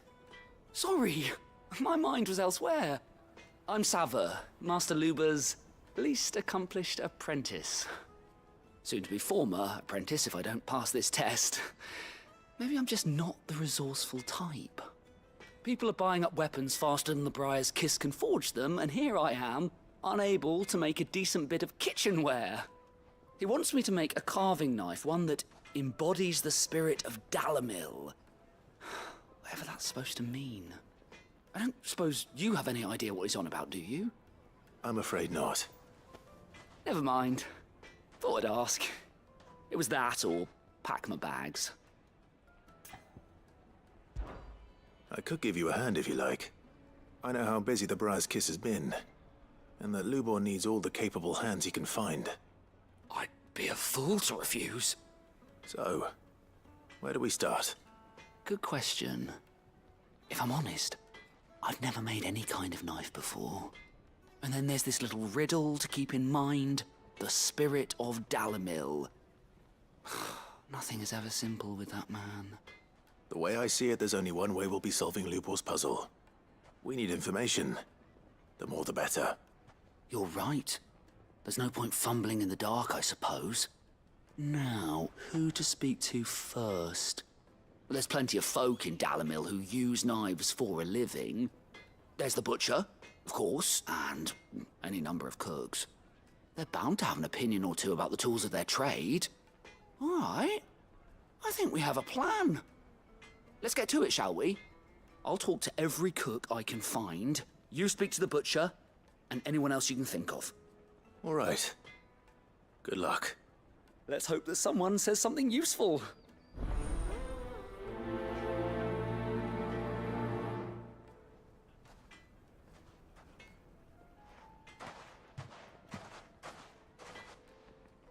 Trust Lubor to take a simple test and turn it into a riddle.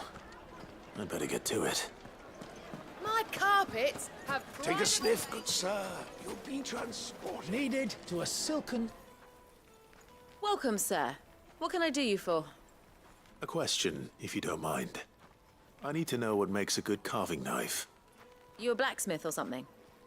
Something, I suppose. Fair enough. Knives, is it? First and foremost, it's got to hold an edge. Most knives will make it through fat, no problem, but sinew dulls cheap steel in no time. Give me a blade which can slice through anything that crosses my chopping block, and I'm a happy woman. So a knife that stays sharp. Makes sense.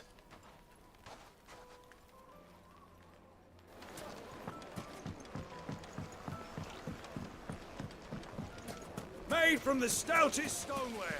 Everything I've worked for. No matter. All those years of toil. Every coin I've ever earned is tied up in this place. Are you all right? The baths are closed. Leave me be. On second thought, perhaps you are just what I need. Might your services be for hire? That depends on the job. I'd have you save my business, the baths. The water's turned scalding hot and all the crystals in Dalimil wouldn't be enough to cool it. I've no doubt that my woes stem from the water's source. But I can't go and investigate for fear of my customers thinking I've abandoned the place. I'm bound to these baths in more ways than one. I beg of you. Go to Dusnov Terraces. Tell me what you find there. All right. I'll go and take a look. Wonderful. It's not far. Leave the market by the south gate. The smell of sulphur will guide you the rest of the way. These baths are all that keep me from an ignoble end in a debtor's prison. My livelihood, my very life, is at stake.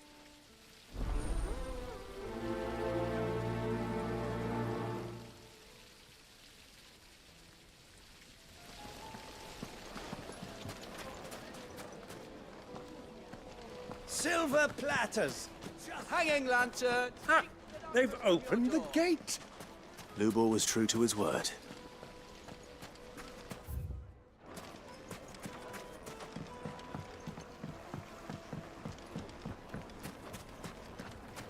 Yes, they're quite The sought finest after. fabrics, Lord fresh from the capital. Is it true what I'm hearing?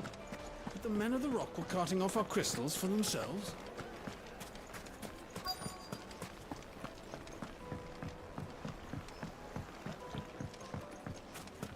Plates and pots. Just and Look basins. at the detail. I'll be asking for you again, my sweet. 1,000 gil for a measly bunch of Gazal greens. If you can't even fill my cup,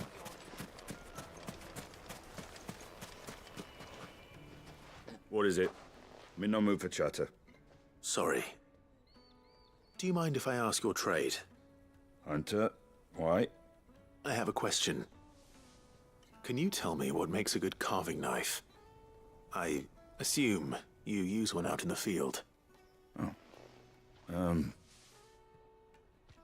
Has to be able to put up with some punishment. Can't be dealing with a brittle blade, not while I'm on the hunt.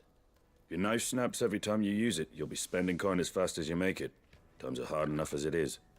Thank you. I won't keep you any longer. All business, eh? Man after my own heart. So, a carving knife should be hard-wearing and hold an edge. Hardly a revelation. Let's hope Sava had better luck than I did.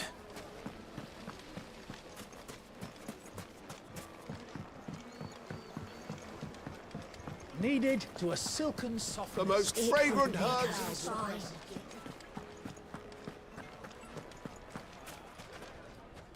So, how'd it go?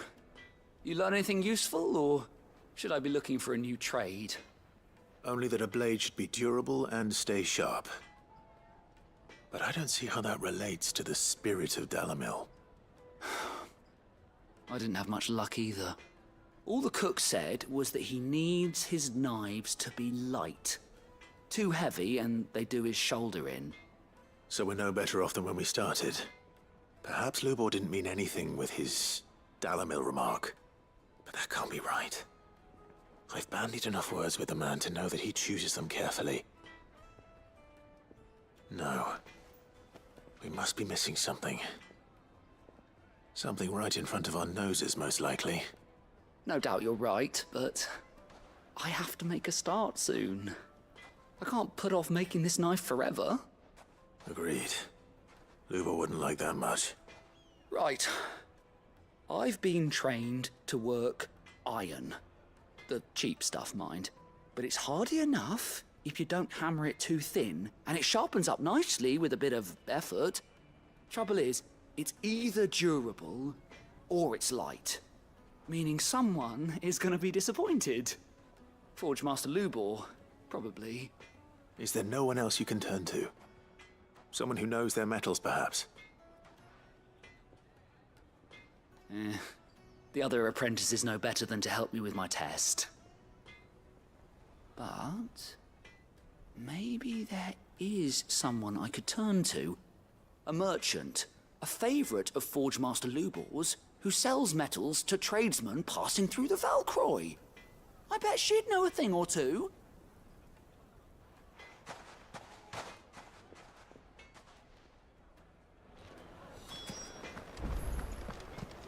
Is it true what I'm hearing?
Any luck? Or will you be needing help with your bags? Well, I asked her, but... you tell him. If you're looking to make a knife that will impress a master like Lubor, there are options. They're just not that viable. Featherlight adamantite knives will get passed from generation to generation, never needing so much as a lick of the whetstone. But adamantite ore is unique to ash, so it doesn't come cheap. And it's beyond my skill to handle.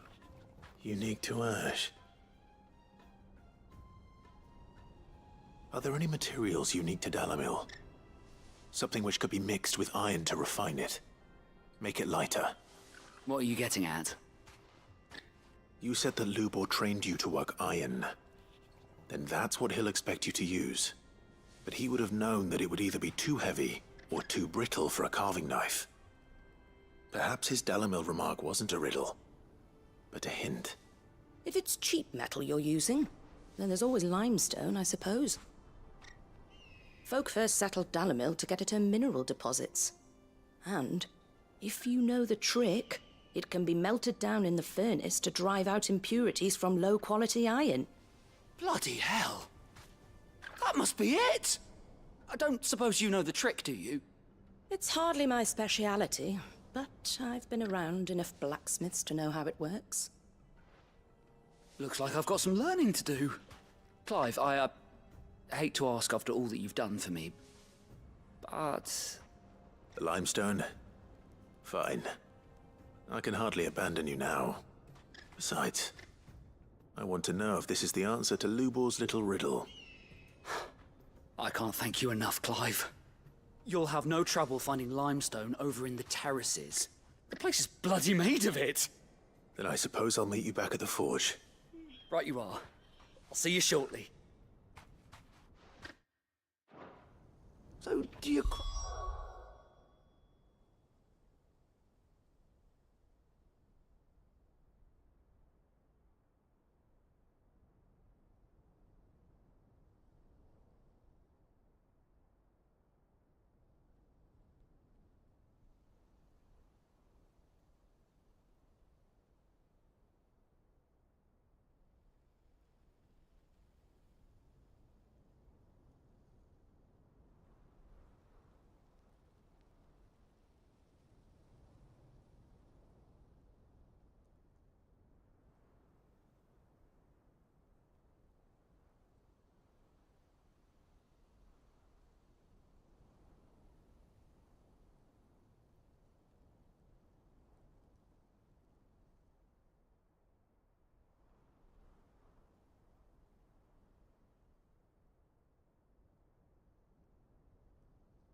wash it up or just throw it in the furnace?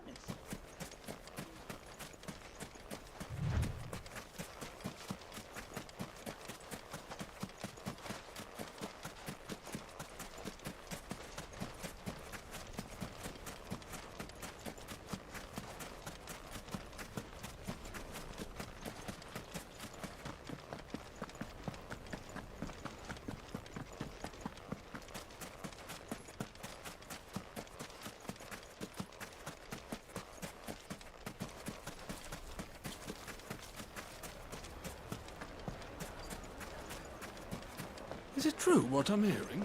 My carpets have pride of place. Fresh bread, warm from the oven. Yeah, have a taste. Made from the stoutest stoneware. Silver platters. Well, we can make our way back to the Fang now. Are you looking for something in particular?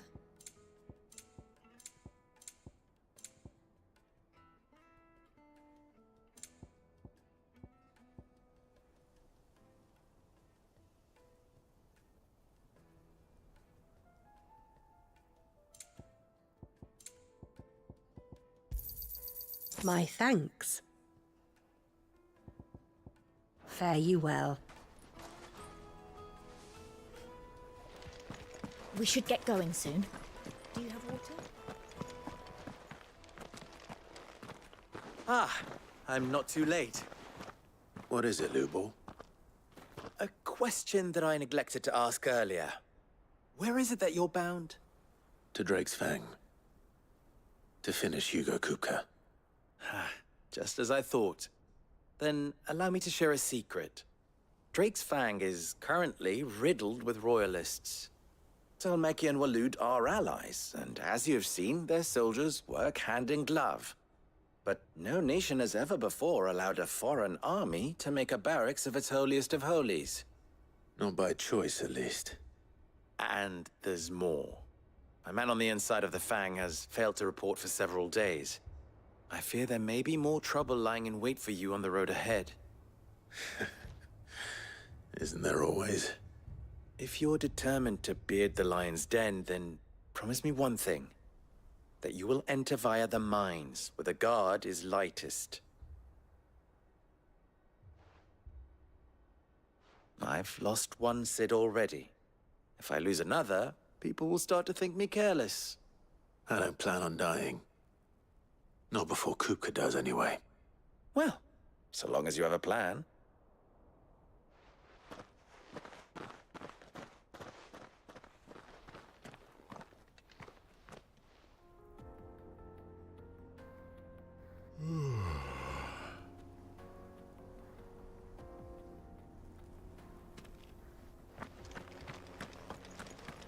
Drake's Fang should be just beyond these springs. Shall we press on?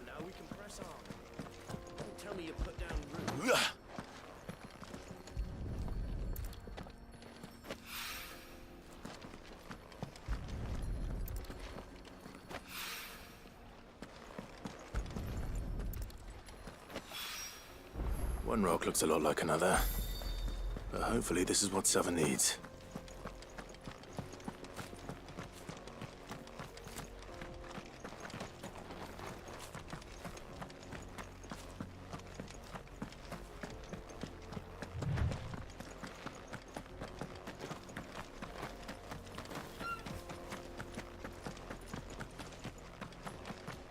What the hell are those things?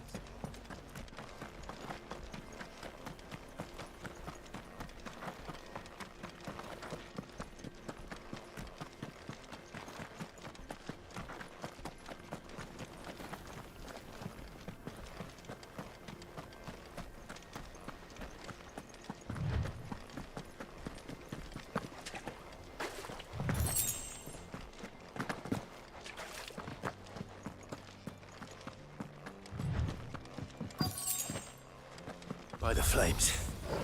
That explains the heat. Titan!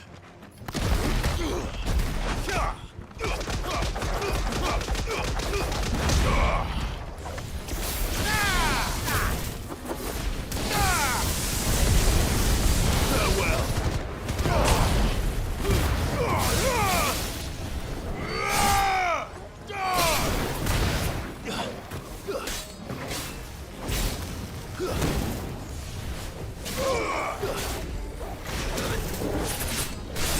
Go, Torgal! This one! Go, Torgal! Get up! Attack! Get up! This one! Bravo!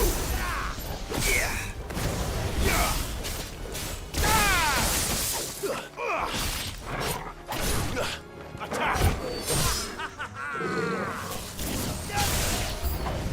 Out of the frying pan.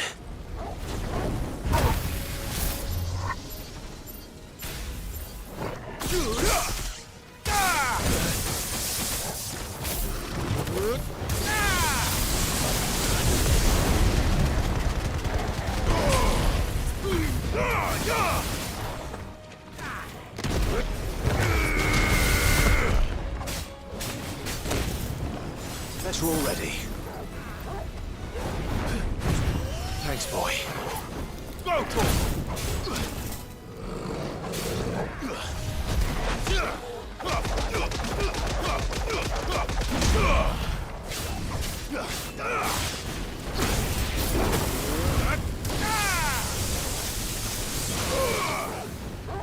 Fire and...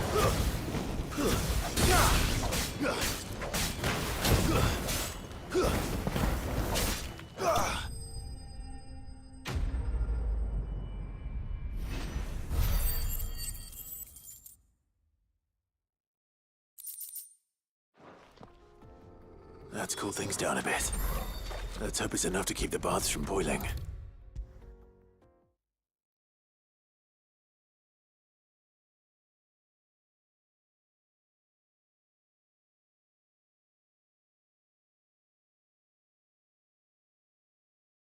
There he is. The man who saved my business. I was hoping we'd be seeing you again. The baths grow more bearable by the moment. It won't be long now before we are back to business as usual. I'm glad to hear it. Now, tell me this. What did you find at the terraces? What threatened to make me a pauper? Not what I expected, that's for certain.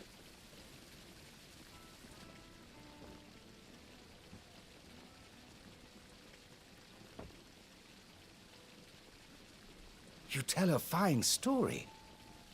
That's not to say I don't believe you, though. Creatures made of flame, eh? That's something new to worry about.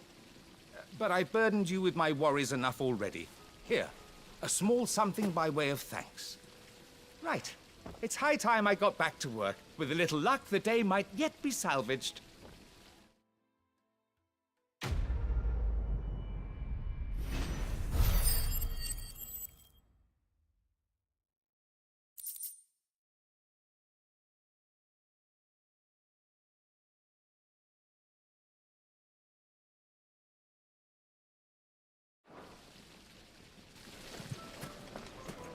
Made from the stoutest stoneware.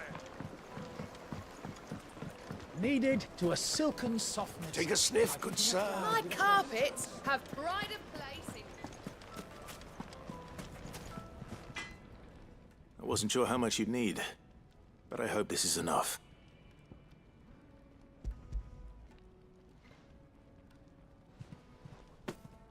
You are one of the good ones, you know that.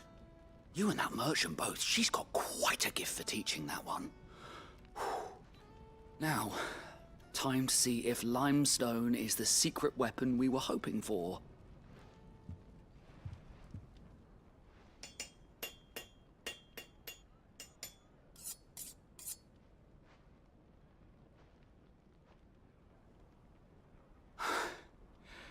That'll do, I reckon. A knife forged from the very rocks of Dalimil. Her spirit, if you will. It's a fine-looking blade. I only hope Master Lubor agrees. That sounds like my cue. And just as well. I was getting tired of waiting. I'm sorry, Forge Master Lubor. Let's take a look then, shall we? First things first, Sava, do you think this is a carving knife worthy of the fine people of Dalimil? I'd like to think so. But what do you think? what do I think indeed? It's sharp-ish, but it won't last long with hard use. And it's heavy, heavier than it should be. You might not think it just to hold it for a moment, but sell that to a cook and you'll never hear the end of it. It looks like someone paid a visit to the terraces. The limestone was a step in the right direction, granted, but one that still leaves you short of the mark. And I was so certain I had it all worked out. I don't know who you found to teach you that little trick, but it certainly shows initiative. Next question. How much do you think I would charge if I'd made this?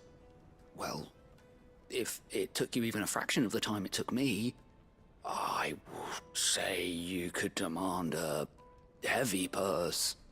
And who would be able to pay that? The butcher? The hunter? The cooks over at the inn? Dalimil is home to humble traders, not wealthy lords and ladies.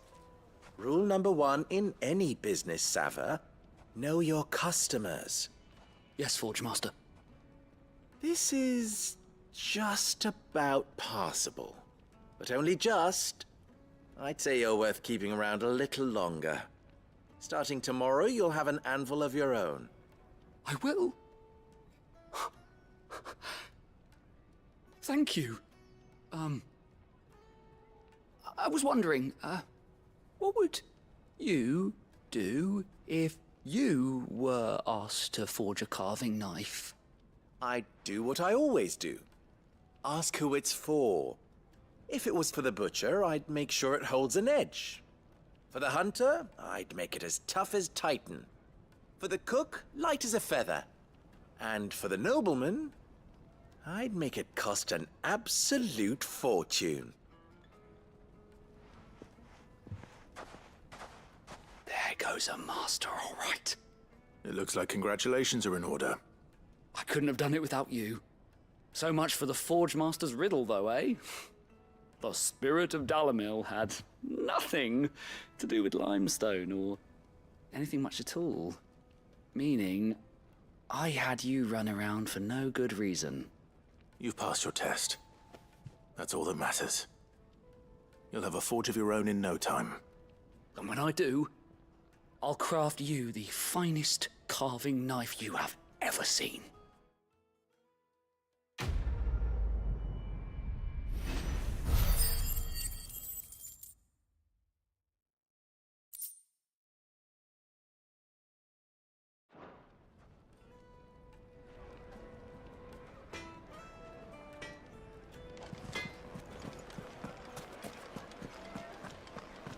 The finest fabric! It's fresh from the capital. Yes, they're quite sort. The juiciest meat from Green. Plates and pots! Hanging lanterns! Keep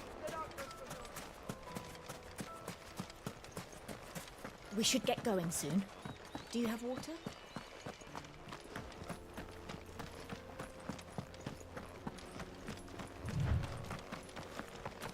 Come on, girl. The gate's open now. We can press on.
There it is. Drake's Fang.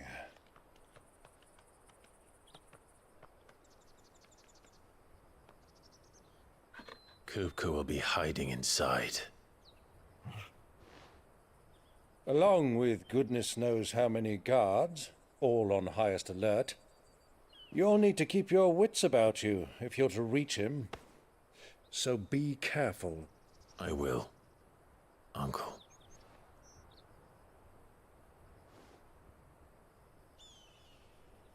Before you go, Clive, allow me to apologize.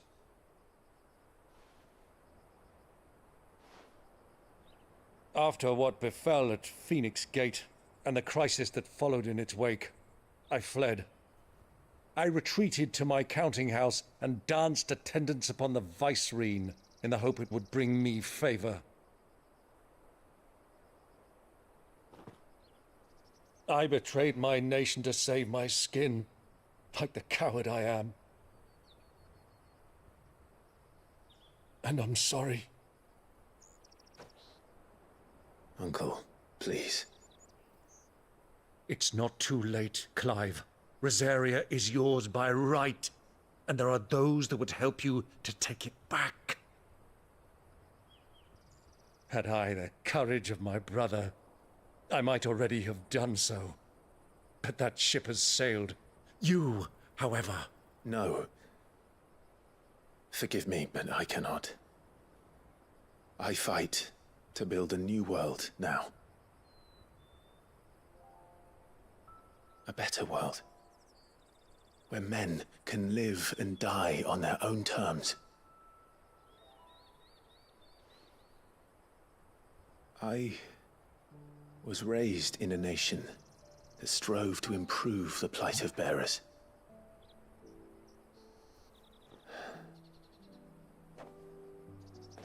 Only later did I realize that spark of freedom did not arise by chance, but was kindled by my father. You would see me follow in his footsteps.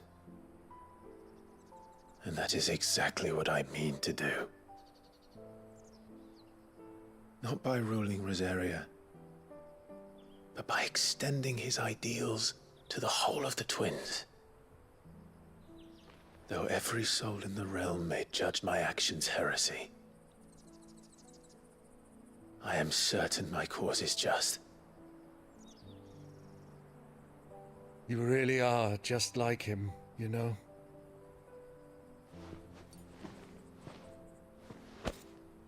Thank you, Clive, for coming back to me. I am proud to call you nephew.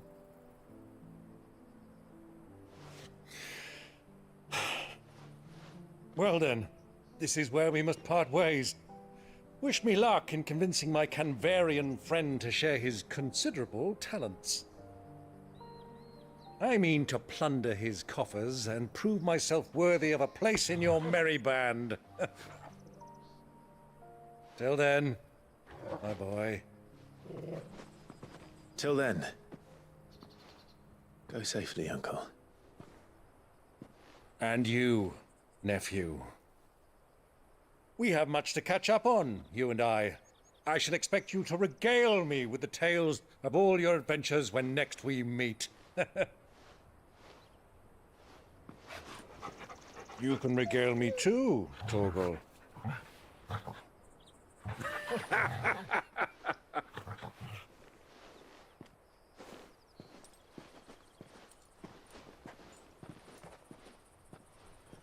I'm coming for you, Kupka.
God!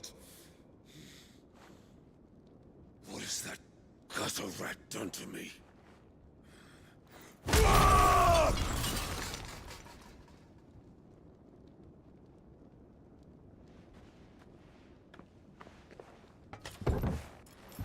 Out of my sight, wench! I'll kill you, Rosfield! I'll rip out your heart! I'll tear you limb from limb! Peace, Hugo. The table shan't hurt you any longer. He sought to humiliate me. Me! If you hadn't interfered, he would be dead! You truly believe you would have triumphed had the battle continued? Titan would have ground him into dust! And how would he have done that without his head? Shut up!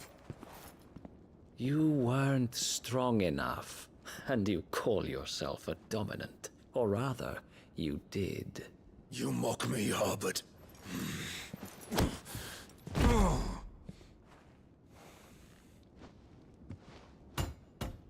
Do you see, Hugo?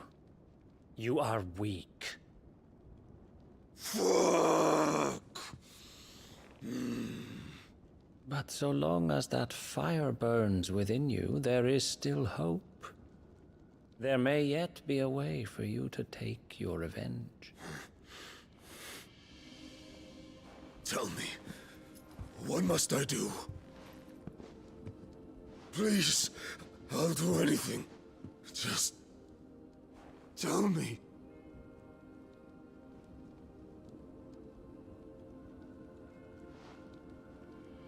The heart. What of it? A mother crystal's heart is the most concentrated source of ether in all creation. Perhaps you could take advantage of that. Of course, the crystal would not yield her blessing to any ordinary man. But then, you are no ordinary man, are you, Hugo? Clive Rosfield stole your power, but others have suffered a similar fate, and still managed to find the strength to conjure their icon. Like Benedicta Harmon. She too drank of the ether and gained a power beyond human understanding. She did.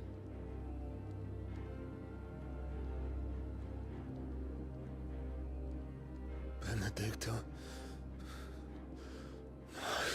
Benedicta.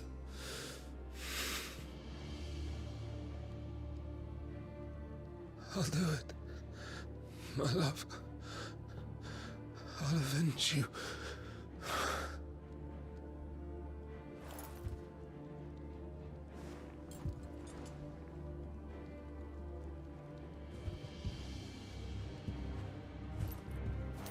Run along now, Hugo. You need only follow the light.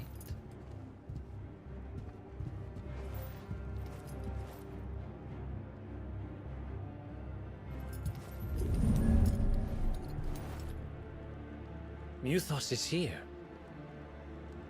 Very well, it shall be so.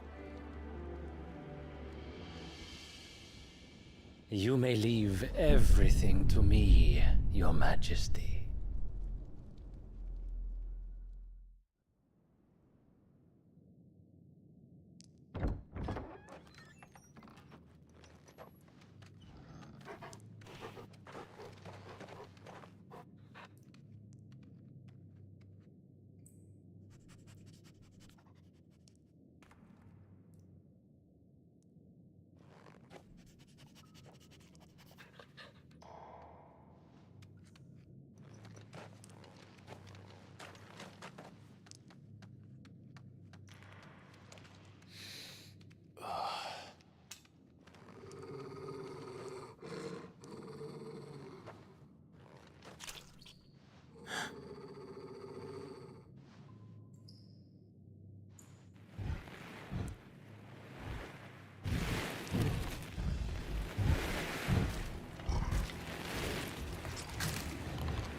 Did the Royalists bring them from Ash?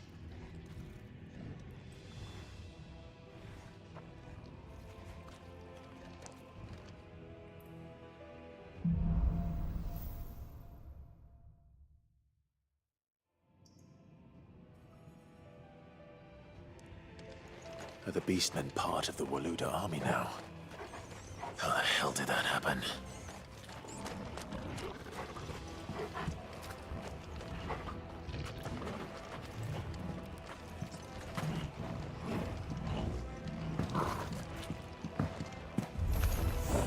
They've spotted us. With me, Torgal.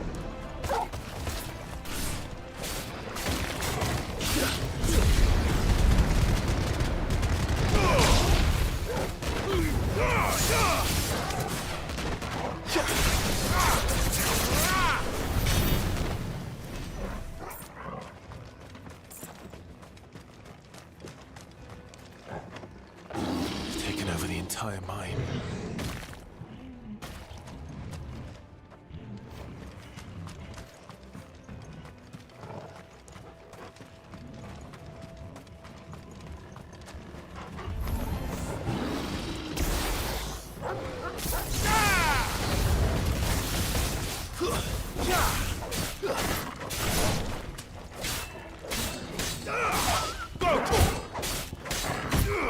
Over here!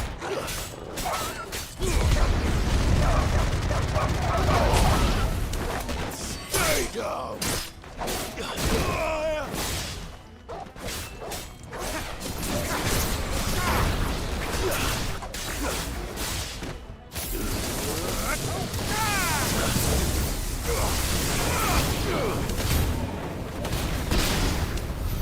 So much for the men of the Rock. Dhalmekia's finest.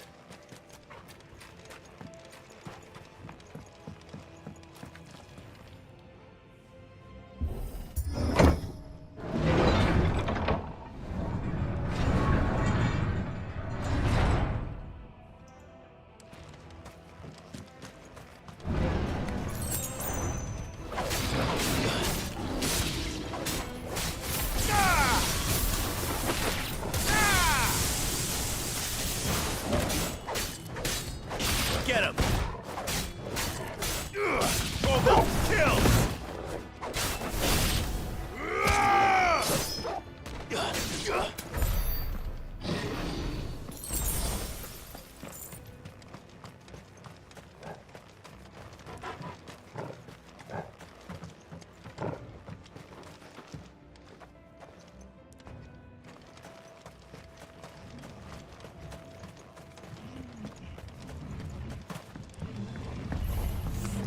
Animals.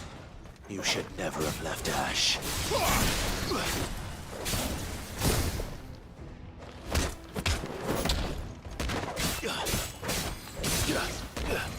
Wakened winds!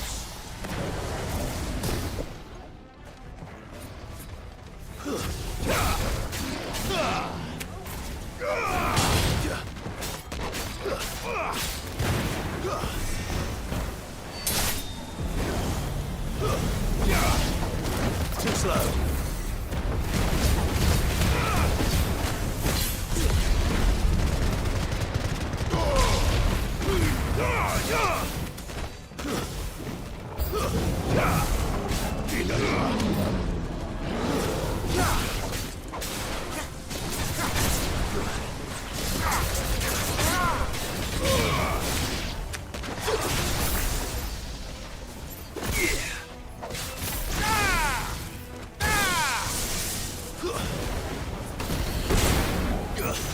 Farewell!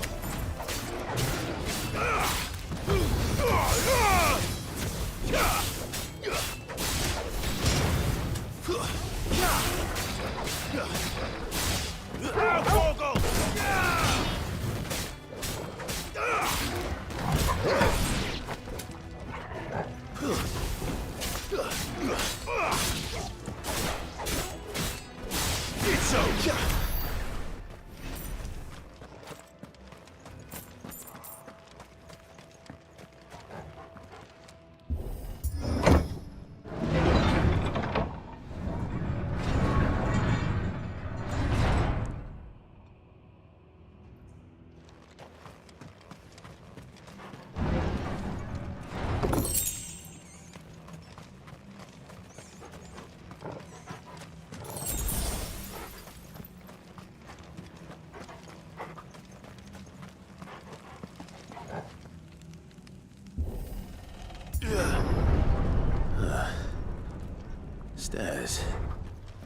be the way out.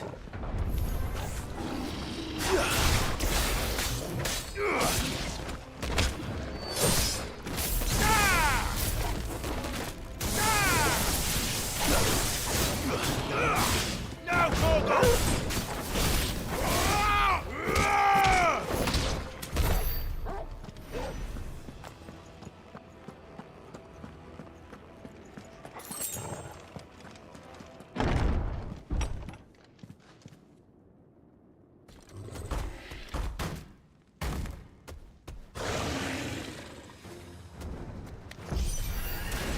I won't be sneaking past this one. How did it get in here?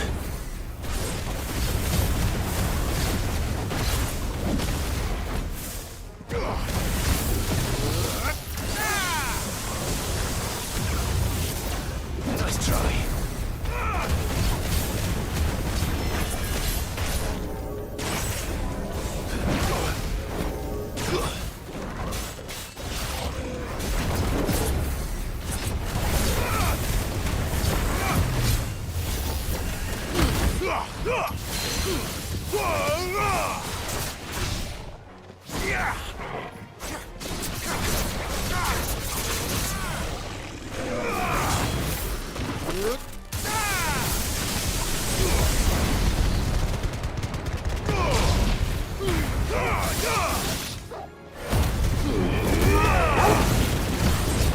All yours, Torgal!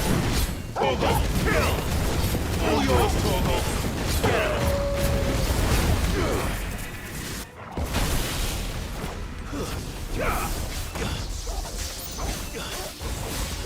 Too slow. Go for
By the flames.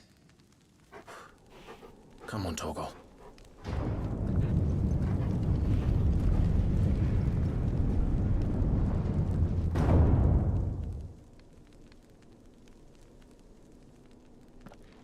Kupka never did do things by halves.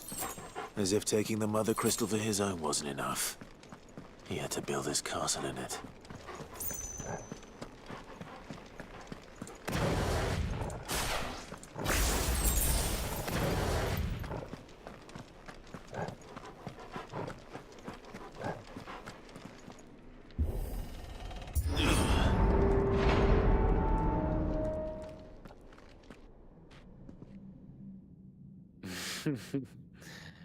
Let the trial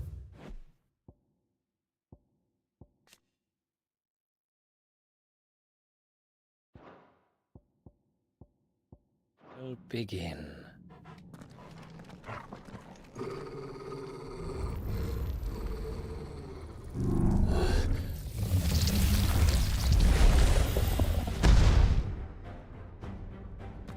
What the hell? with me, Torgal.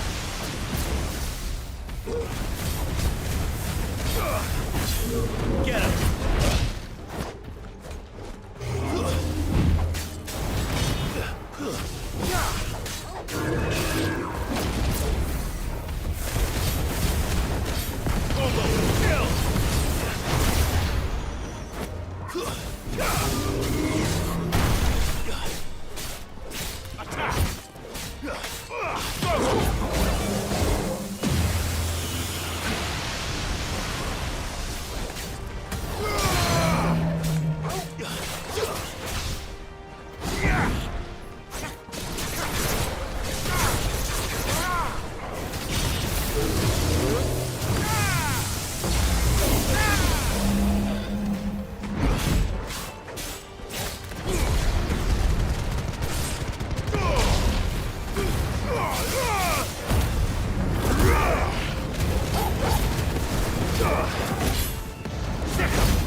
Seems we're expected.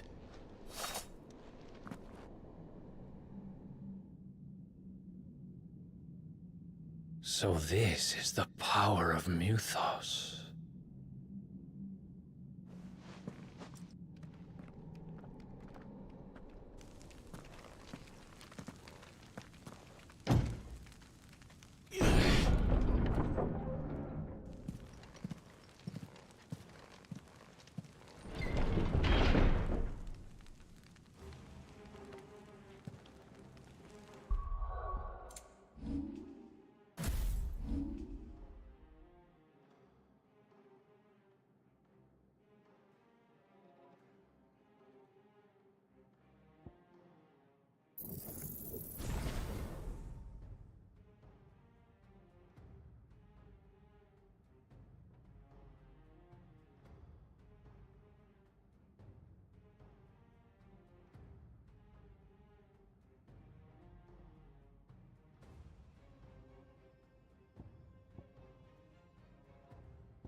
Did the orcs do this too?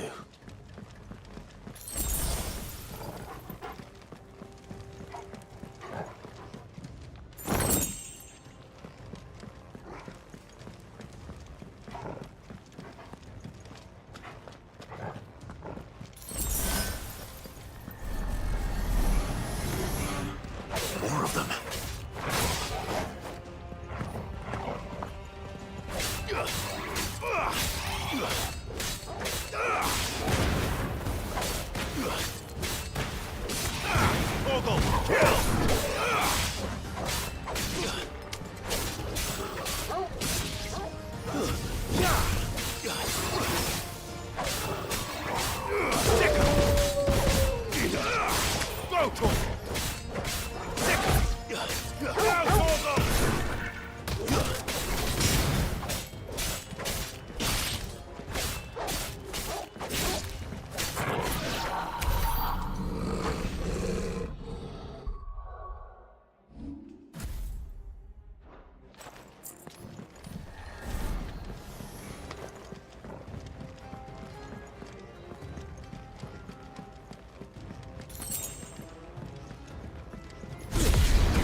What the hell is going on?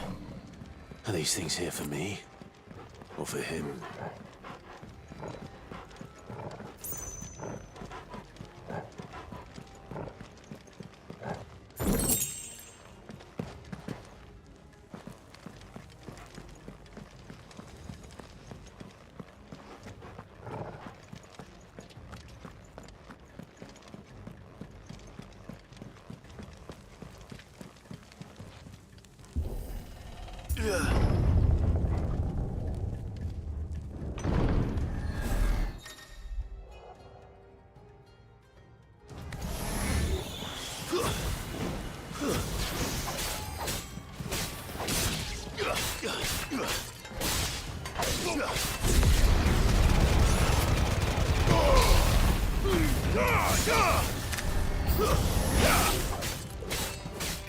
Get him!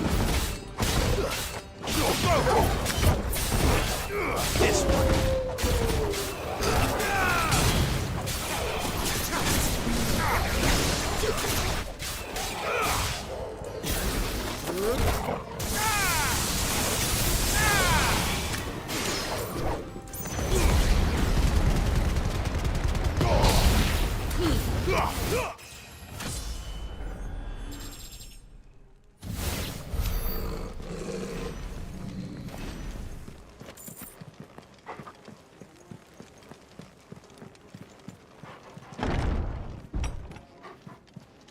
First orcs, now these nightmares.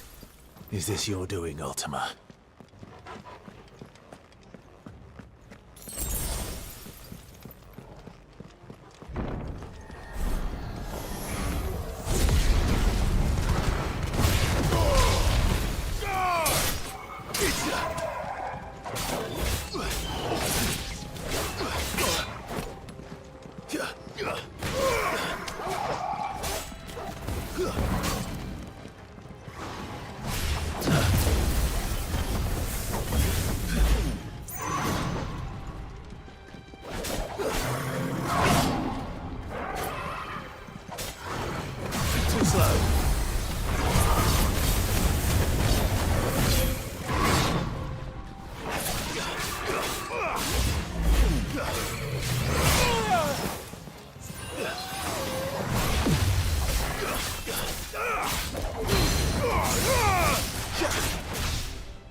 You've been busy, Kupka.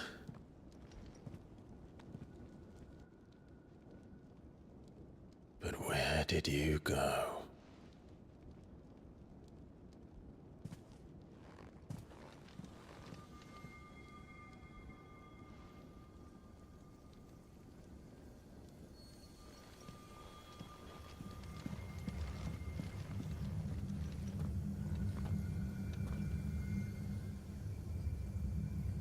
The heart.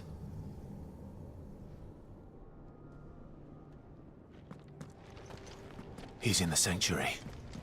I can feel it. Come on, Torgal.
Just what I needed.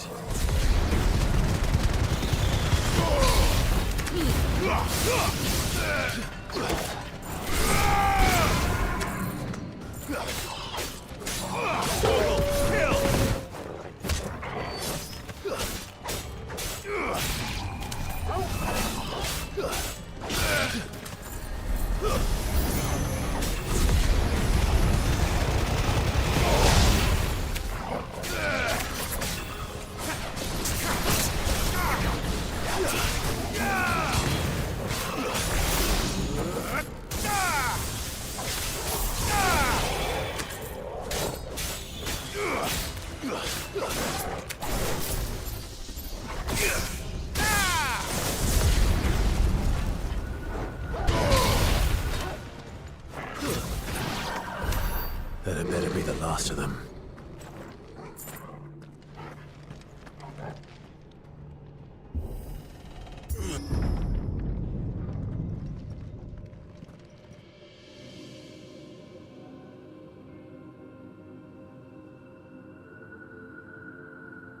Benedicta, my everything.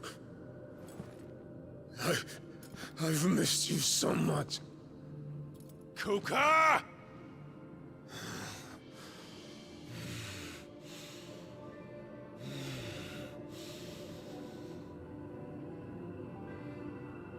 I swear to you, my love, we will never be parted again. What's wrong with him?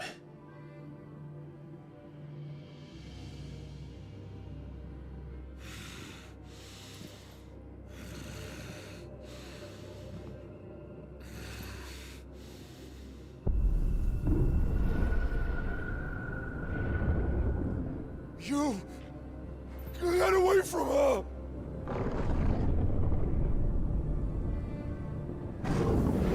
Benedicta!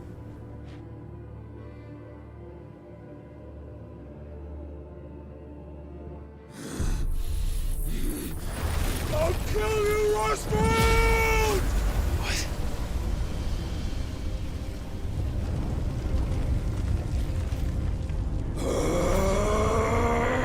Oh shit, he's priming.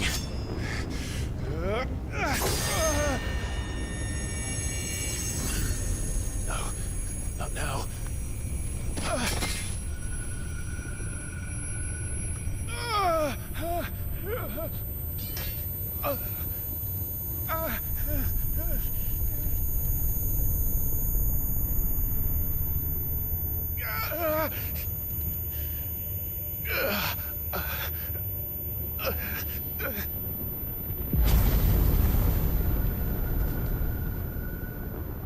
Come on.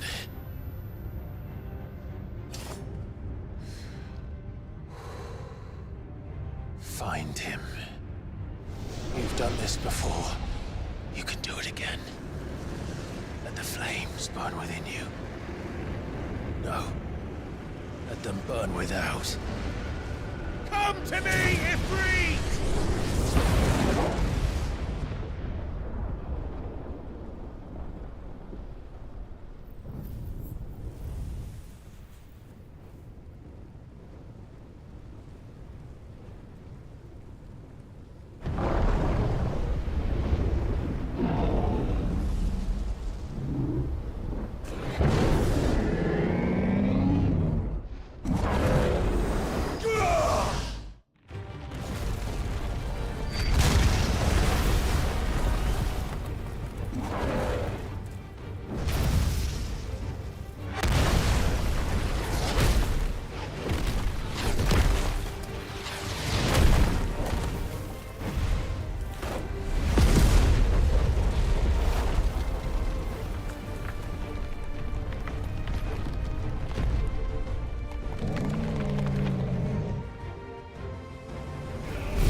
Come on then.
nice trick.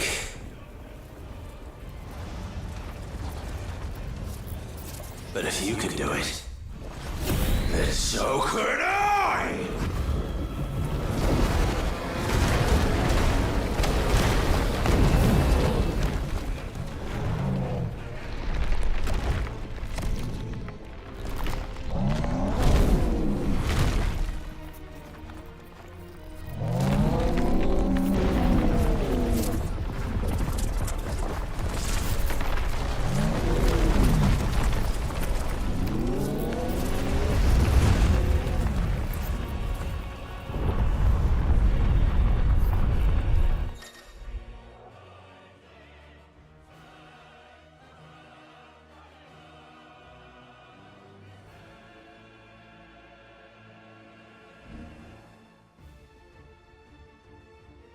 Let's give this a try.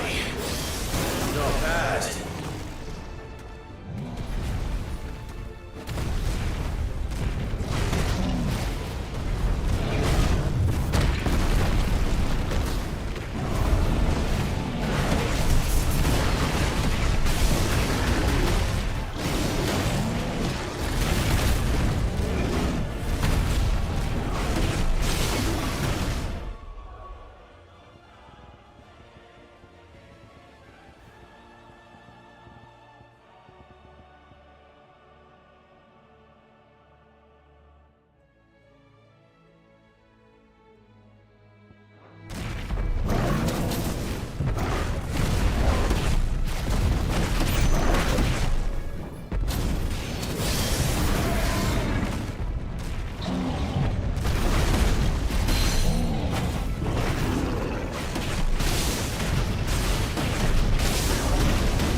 What the hell has he done?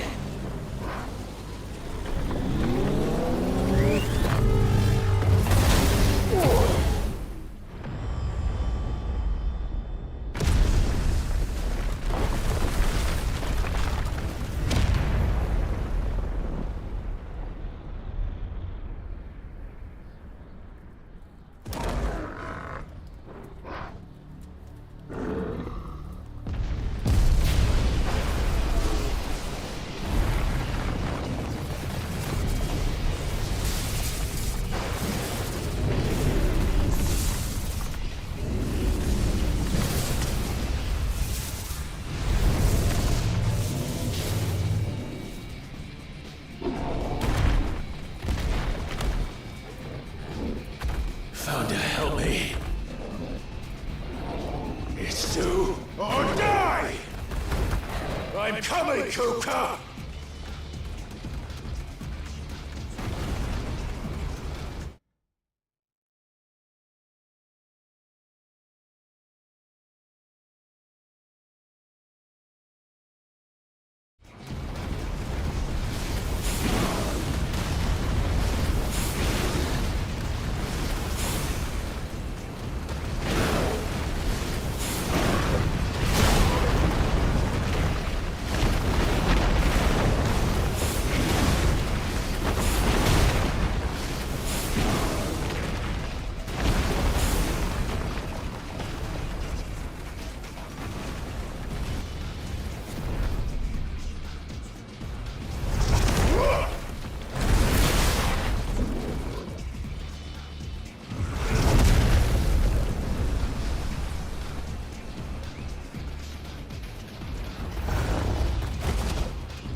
I've got you now.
Is that you, Ultima?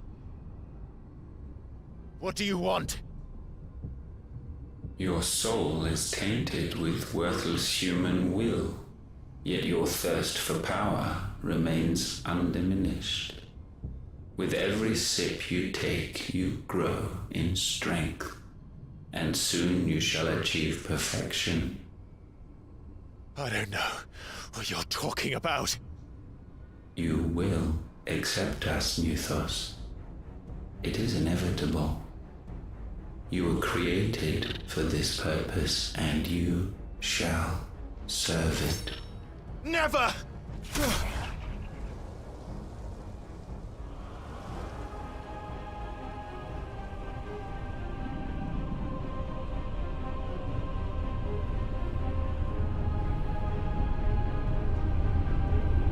Fight it, Clive! Don't let him in! Consciousness. We see now. Human will is so insubstantial it cannot exist in isolation. You mitigate its weakness by interweaving it with your consciousness. We believed we had merely to purge you of your will to claim our vessel. It appears we first have to sever every thread of the consciousness that supports it. No matter. The time to build a new world is not yet upon us. We will contemplate.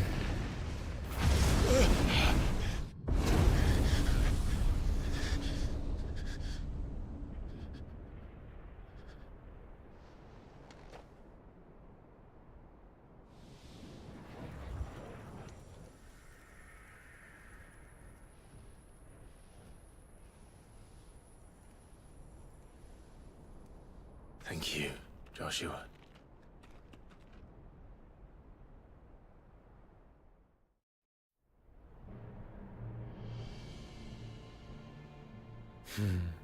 One can no more command the power of ether by drowning in its... than one can constrain the tides by standing in the sea. I had thought Hugo wiser than this, but it seems his head was full of rocks after all. Titan was strong. Your Majesty. But Mythos is stronger. For 5 years, that man lived only for revenge. Clinging fast to a fiction, even as it swept him into the abyss.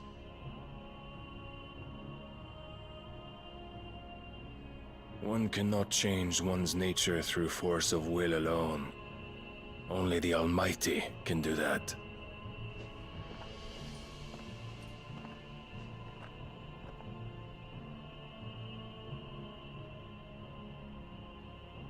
Hugo Kupka, the man who gave his life for a woman's head. A fool like all the rest.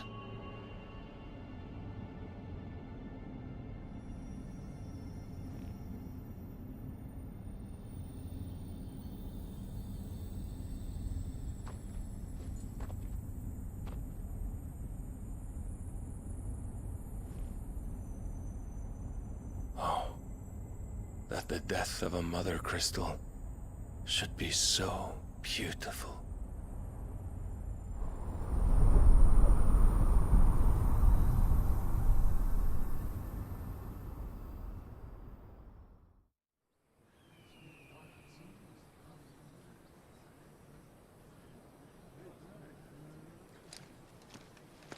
Some medicine, my lord?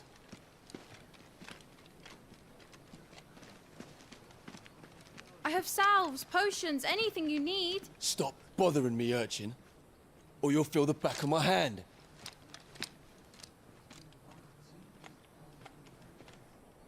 You must consider your health, my prince.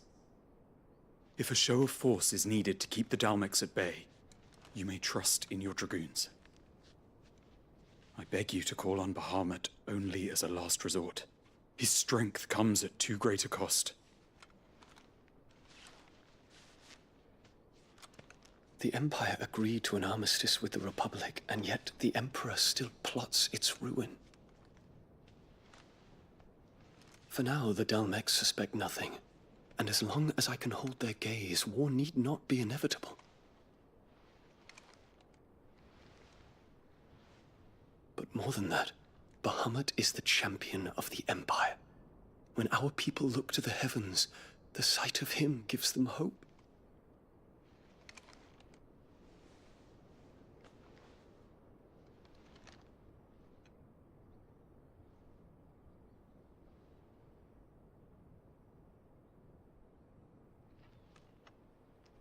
Forgive me, Terence. Would that you were my master. But alas. I will always be your loyal servant.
Should the Council's brazen maneuvering prompt the Republic to tear up their own treaty and launch a new assault, our soldiers would advance to meet them, cutting across the Central Isles, but not in time to prevent their forces from breaching the southern defenses and storming Twinside. And so the capital would become a battlefield. Thousands of innocents would die. I cannot allow that to happen. There is one small mercy, at least. You will not be forced to do battle with Titan.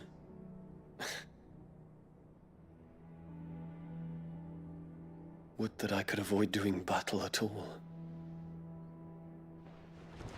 1,000 pardons, Your Highness. What is it?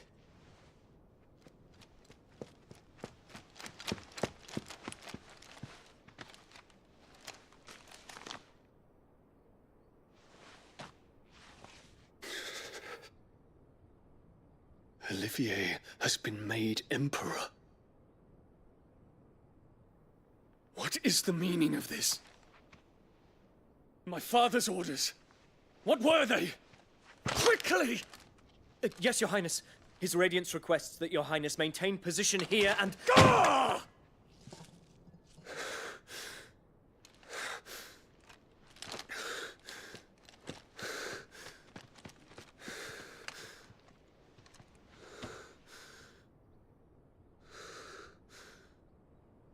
Terence. Yes, my prince. I must go to the palace. I'll ready your steed.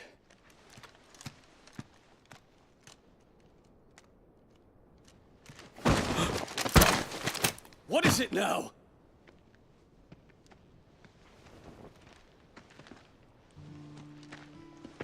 Forgive the intrusion, Your Highness. I know you. At ease. We stand in the presence of the Phoenix. You wouldn't want to get your fingers burned. I hope I'm not interrupting. Not at all. Though I admit, I did not expect such a distinguished guest. How many years has it been since the Remembrance ceremony? 20? I thought you long dead. Do I address a ghost? Many have told me that I look like one. But no. I'm alive.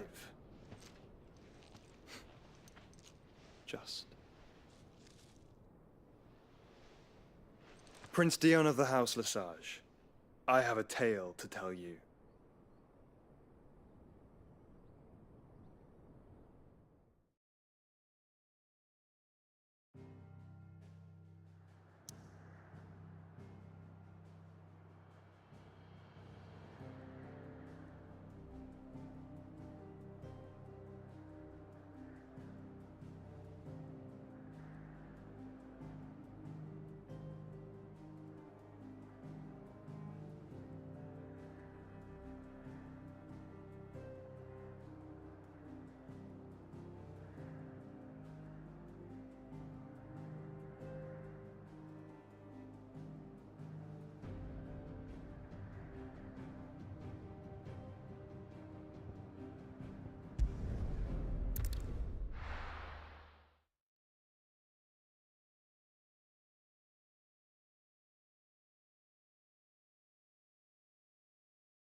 I'd better give Otto the good news. What ways need Welcome home, patching Sid. up? Give me 50 good points for me.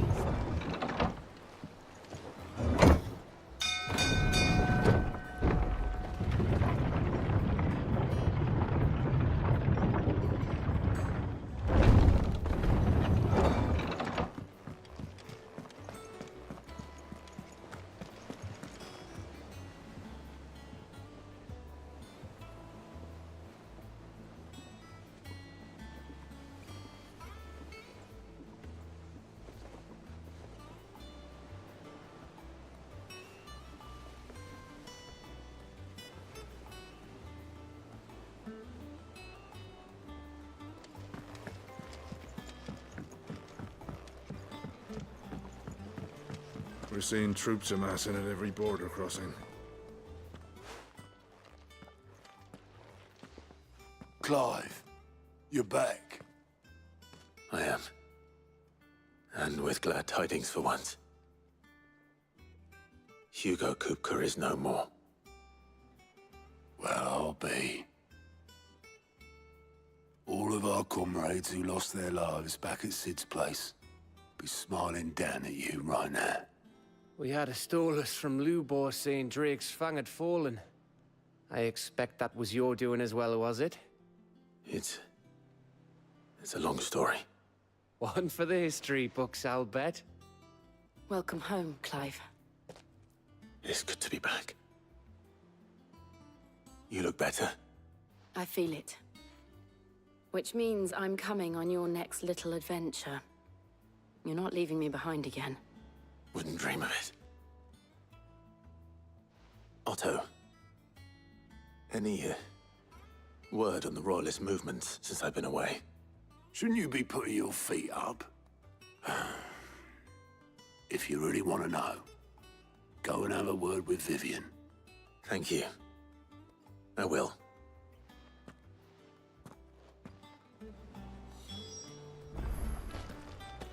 It's good to have you back.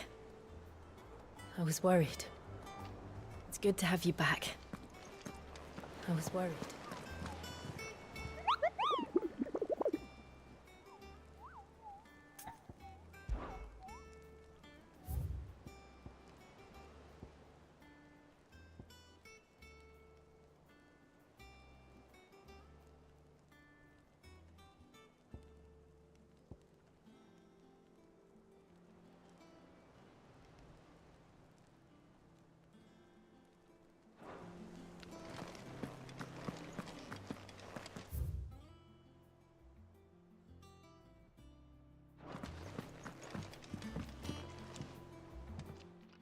the conquering hero returns. And with hardly a scratch on him. I may have picked up one or two. Well, the fact that you came straight to me instead of visiting our resident Physica suggests that you picked up something more important. A scent. The scent of Waludas. The very same. But whatever plans Kupka was hatching with the Royalists, he took them to his grave. As did his men. Slaughtered by the Orcs who'd taken over the Fang. Orcs, Vivian. I've never seen such creatures in Storm before. The Waludas must have ferried them over from Ash, but why? Why work to rescue Kupka only to invade his home, the mother crystal of an allied nation, and let both fall? It makes no sense. Do you know the tale of the blind men and the Adamantus? One can often be led astray by focusing too closely on individual details. One must instead see the bigger picture. And what bigger picture is there than my map?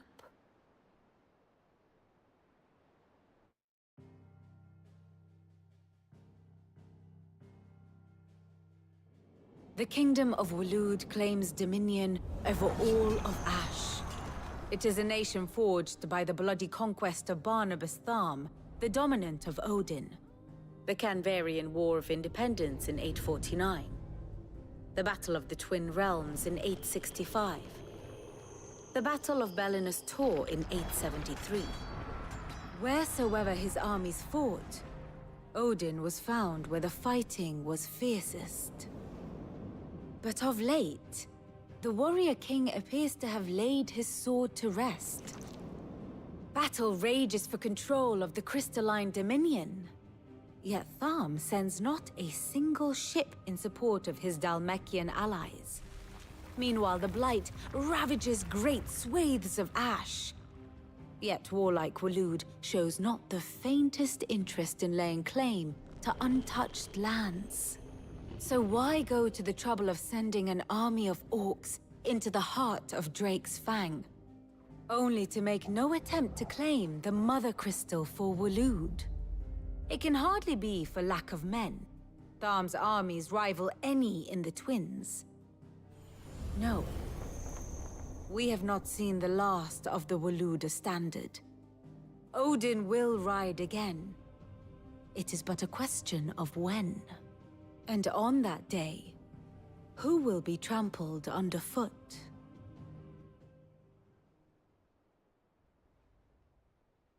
In summary, I know not to what end the Royalists betrayed Kupka.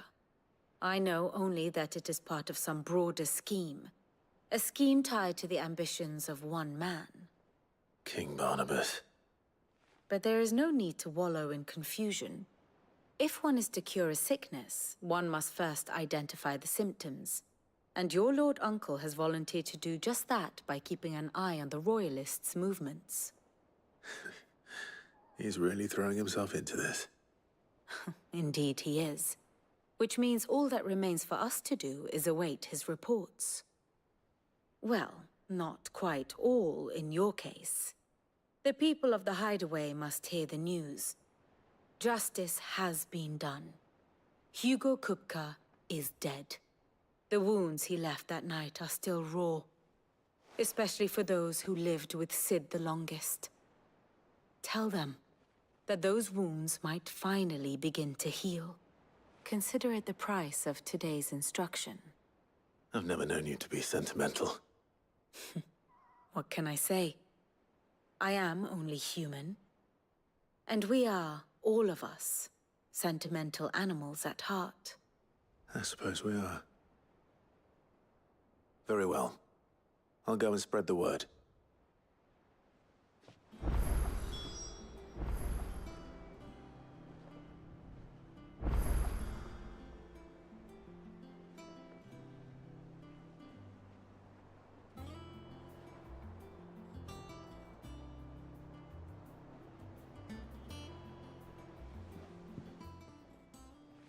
Here for another of my lectures? Allow me to educate you. Study it well, Clive. I have the details here.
good.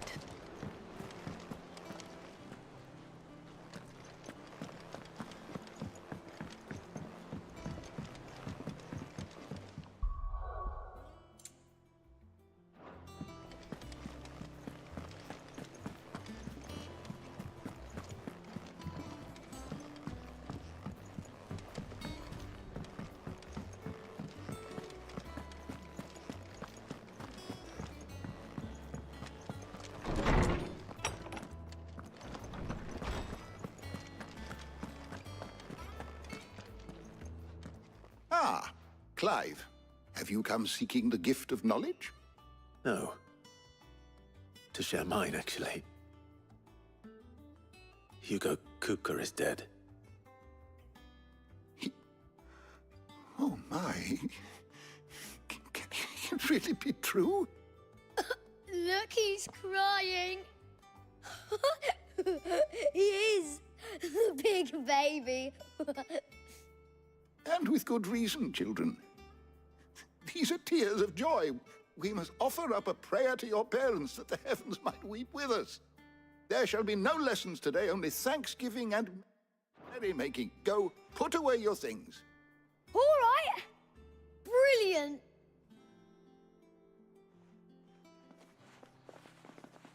Finally, a new dawn has broken. It has. Thank you, Clive. I cannot wait to share the good news. Hippocrates. After Kupka fell, Ultima came to me. I need to know what he is. Have you learned anything? Alas, no. And not for want of trying. I have scoured nigh every historical tome in our collection and found nothing. Not even the sort of conspicuous absence that might suggest a concealment of fact. One is almost tempted to conclude that such a creature never existed.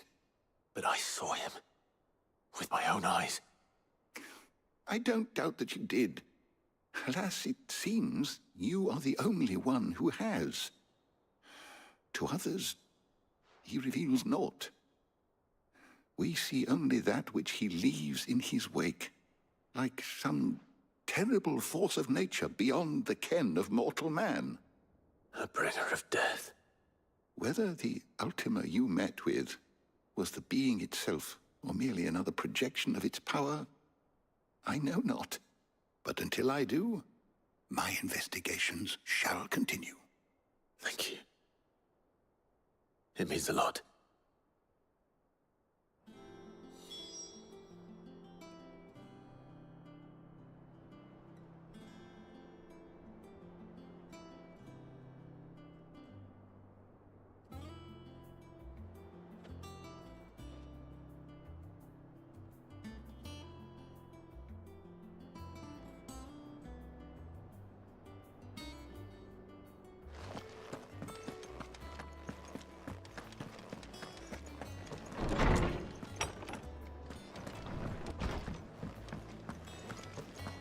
Thanks to Sid.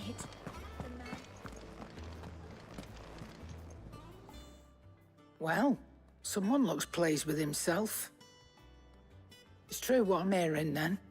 Nothing escapes you, Lady Karen. It's true. Kupka is dead. No more looking over our shoulders, then. Good. I'm starting to get a crick in my neck. Don't let it go to your head, though.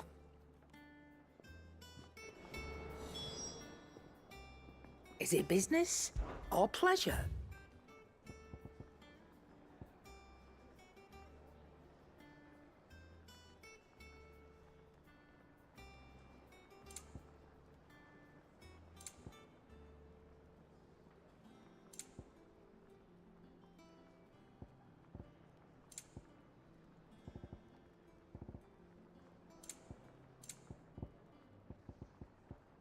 Is that all?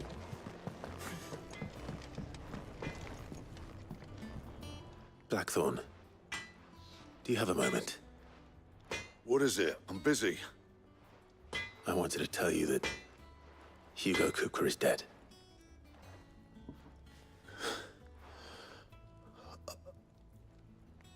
can't tell you how long I've been waiting to hear those words. This is it then. A new beginning under a new Cid. I'll try to live up to the name.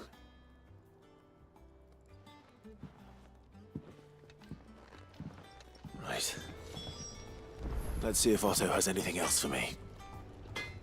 Clive? What do you want?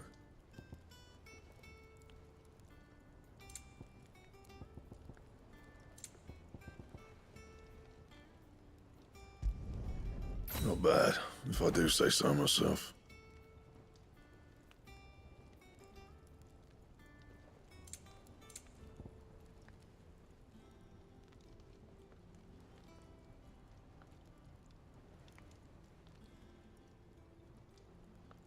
That it? Fine. Well, don't just stand there gawping. Go on, then. It'd better I'll be here.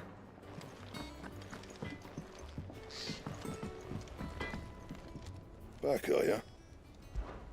So, what'll it be? Not my best work, but it'll do.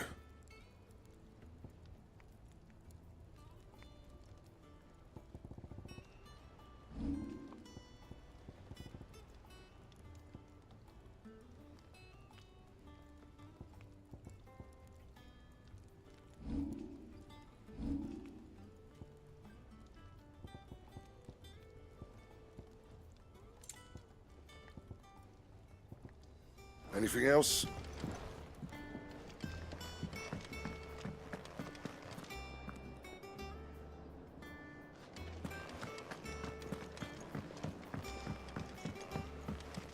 I'm telling you, it's true. I heard it from Otto's own lips. Hugo Kupka is dead.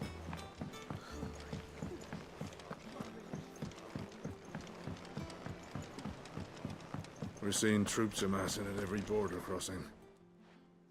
You barely sat down since you came home. Vivian got you running errands or something? Just spreading the word.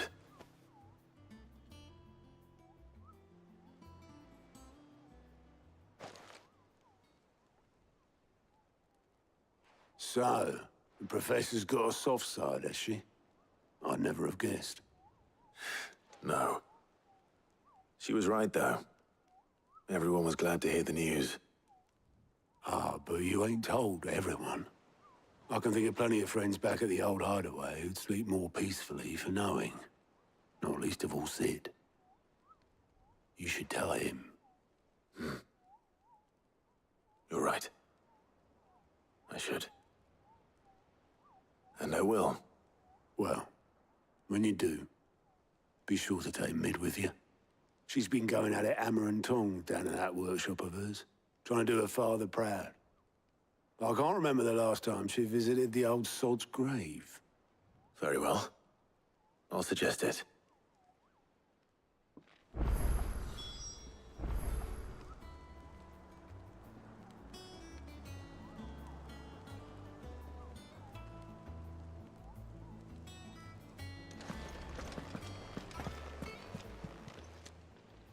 How are you doing? Anything catch your eye?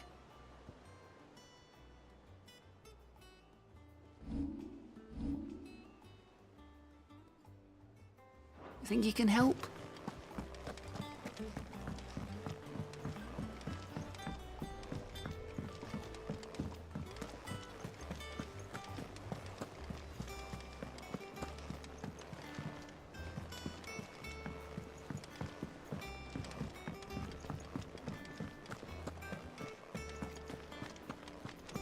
He cracked the crystal too? You're joking.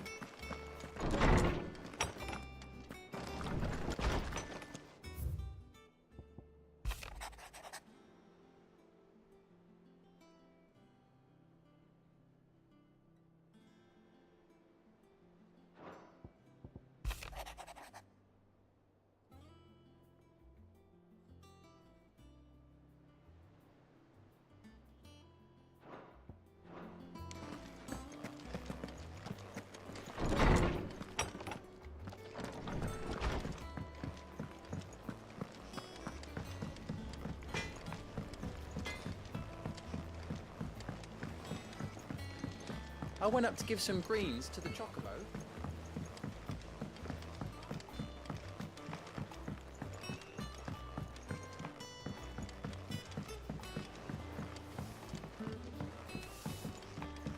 Mid hasn't been. Editors started reading books that don't have any pictures in.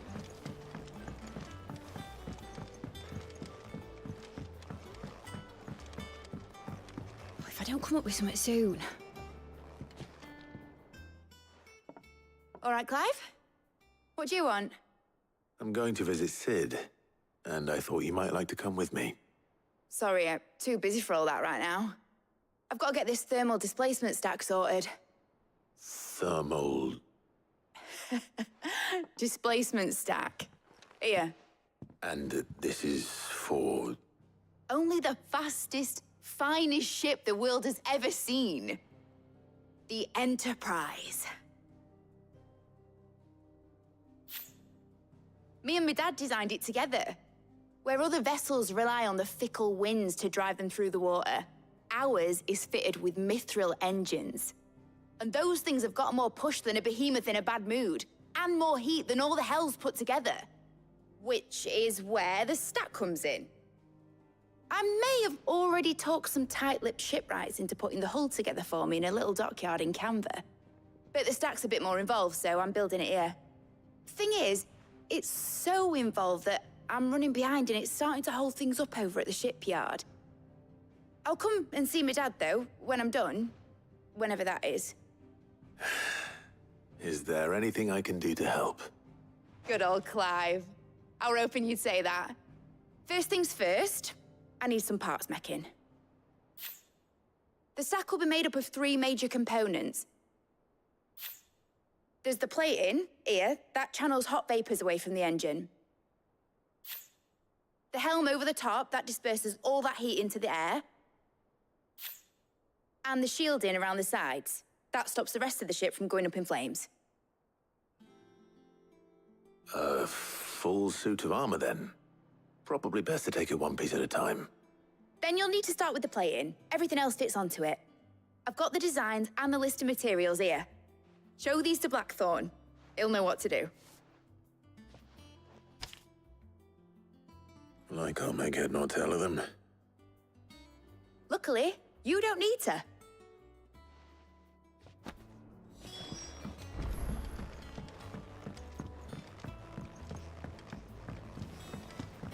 I think Mid might need some help.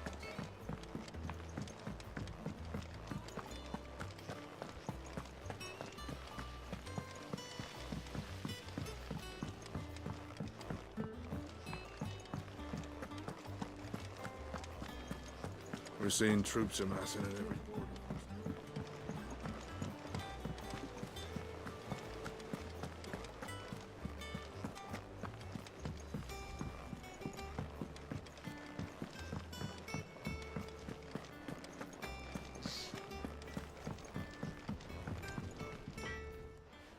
Blackthorn, can I ask a favor? Out with it. It's for Mid. This my last chance to say I'm otherwise engaged. I'd spare myself the arseache.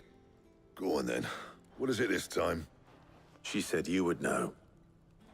Here.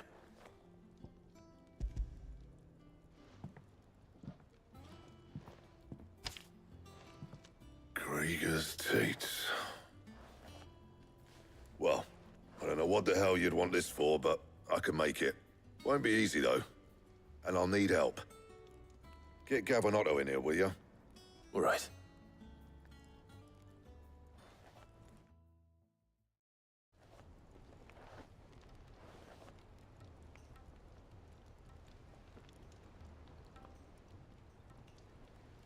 So Mid's roped us all in here again, has she? Typical. Still, if that's what it takes to get her to visit Sid's grave, I'll do what I can. And, what is it we need to do, exactly? Take a look at this. It's this plating. The usual sword-grade steel won't work. We need something that can get very hot, very fast, and still keep its shape. That means an alloy. Something that won't break or buckle at the temperatures she's talking about. Which is where you lot come in. I need materials, and I've got my work cut out already. You'll have to fetch them. Now, there's a special kind of sand I'm after that you can only find out in the Velcroy. Stardust, they call it. As for the rest of the stuff, my usual supply should have it in stock. It just needs buying and bringing back here. Well, we'll get it done quicker if we split up. One of us should probably give you an hand collecting the sand. And the other can go and get the rest from this supplier. Right then. Well, make your minds up who's going where, and we can get this over with.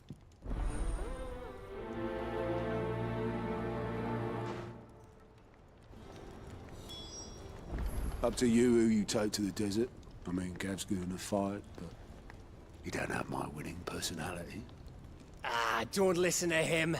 You'll be in the lowest of low company with either of us. You going after the Stardust then, are you? Which one of these two lucky souls is going with you?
Gav, you're with me. All right then. So, where do we find this Stardust stuff? There's a river that runs through the southern reaches of the Velcroy. It's the black sand that washes up on its banks that you're after. Southern reaches of the Velcroy, eh? That's down past Dalamil. I'll go and scout the place out. See about hiring us a wagon to bring the stuff back to. All right. I'll meet you by the river. While you're off having a paddle, I'll pick up the rest of the stuff from Blackthorn's supplier. Take care. You two, eh? Don't go letting him fleece ya. Fleece me? I'd like to see him try. In your own time.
crystal too? You joking?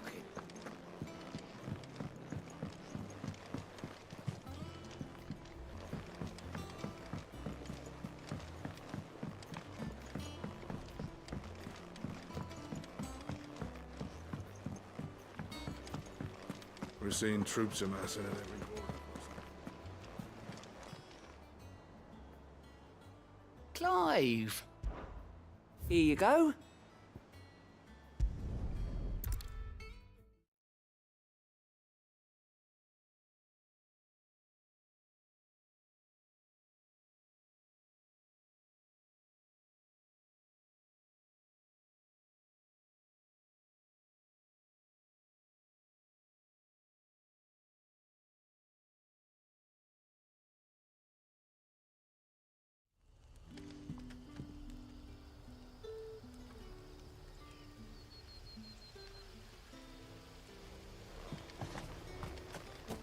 Good day to you. Sid.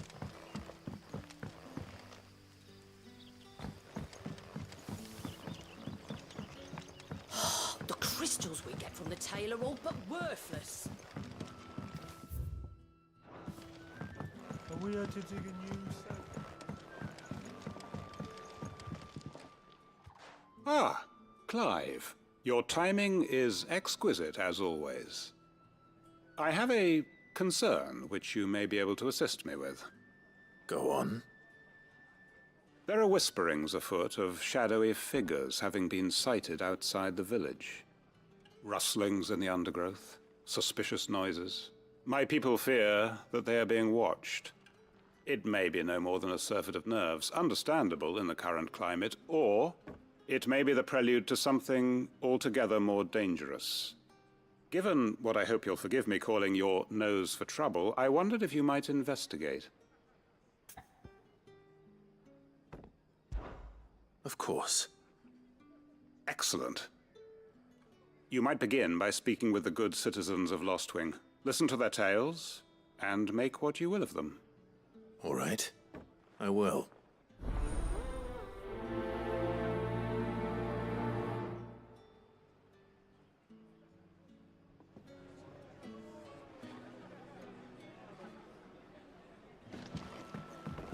Right. Let's see what the people of the village have to say. I'd better find out if this is just nerves, or something we need to take more seriously.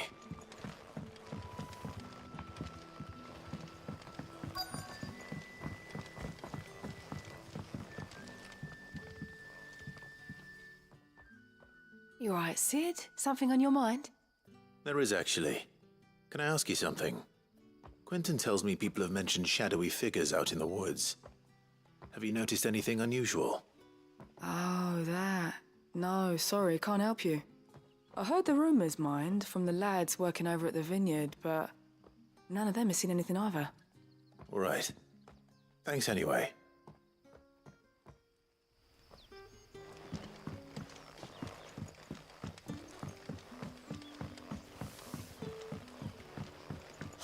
The crystals we get from the tail are all but worthless.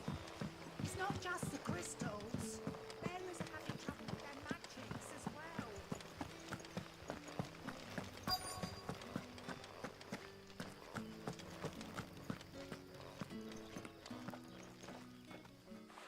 Do you have a moment? There's talk of suspicious figures in the woods. Have you seen anything out of the ordinary? No, but I've heard something. Sound of scraping metal, like someone sharpening a sword. Where was this? In Lorbert's Pass. Was out foraging for herbs when I heard it, screeching out from between the trees. Ran back here as quick as my legs would carry me, and I ain't been back since. I see. I'll look into it. Thank you.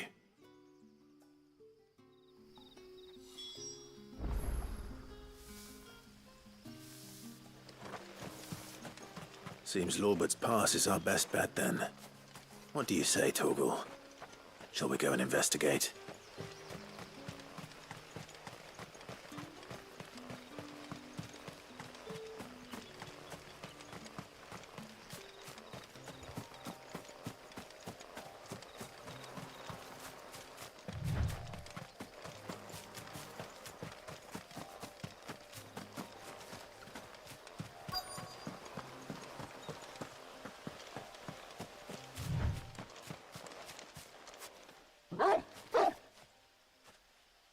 You there.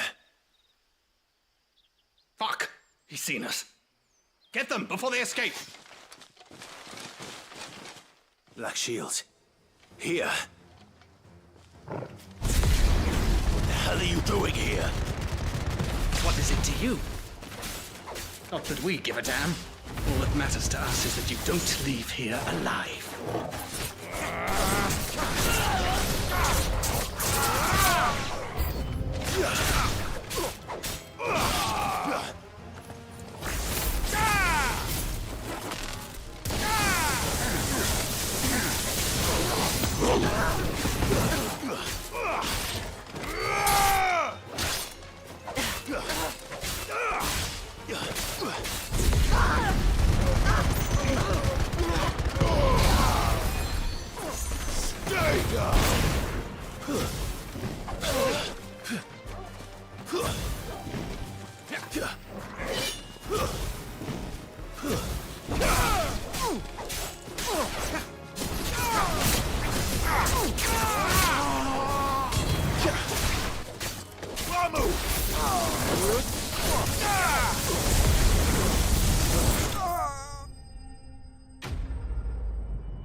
Why were they here?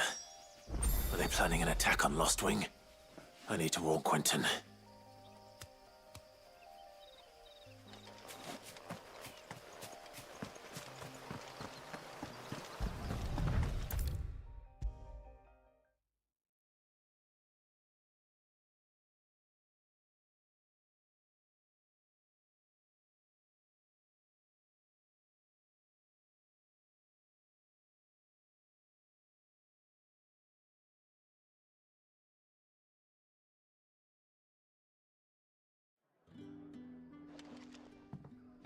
Clive, how goes the hunt for our sinister figures? I found some Black Shields hiding near Lorbert's Pass. They're gone now. Black Shields. The Empress's former bloodhounds. Though they serve another master now. One who means to root out and destroy both me and those I care for. And it would appear the pack has finally caught the scent of its prey. Damn it all. I had hoped I would have more time than this. More time to prepare. But if we are cornered, we have no choice but to bite back. And bite back we shall. I'm sorry. You're going to need to explain. Who did the Black Shield serve now? And why would that person want you dead? Because I want him dead. Who? The former Lord Chief Justice of Sanbreque. All that I have built here is for him. I don't understand. Why him? Why Lostwing? I suppose it is better that you know the truth. I was a member of the judiciary once. So sickened was I by the injustice of this world, I swore to fight it. And fight it I did in my own small way. I saw more than a few corrupt officials condemned to the very cells into which they had thrown blameless innocents. Men to whom the law was but a scourge to turn against the powerless. And throughout, it was the Lord Chief Justice who backed me, who was my one true ally in the quest to see justice done. So what changed? I discovered that he hunted bearers for sport. I was a fool to think he shared my hatred of venality and vice. His support for me was no more than a facade, a means of ridding himself of his rivals, a mask to hide the rot beneath. I filed suit against him immediately. His response, however, was rather more visceral. He had my entire family slaughtered. And he faced no punishment whatsoever. I lost everything. My loved ones, my livelihood, my position. The faith I had once held that any modicum of justice might be achieved through the courts. So I set about enacting my own. I tracked down every soul who served him, and slit their throats myself. But the man himself proved an altogether more difficult target. With money and power come protection. And so I saw that I would need an army of my own. I came here to Lostwing and began recruiting like-minded individuals. And everyone here knows this is why you do what you do. Of course. They too have lost loved ones to the bearer hunts. Seen faultless friends sent to the gallows to spare the guilty. All under the watchful eye of the Lord Chief Justice. Our wounds are the same. And our cause is the same. We are comrades. And our revenge is already in motion. We know where he hides, how numerous and well-trained his guard.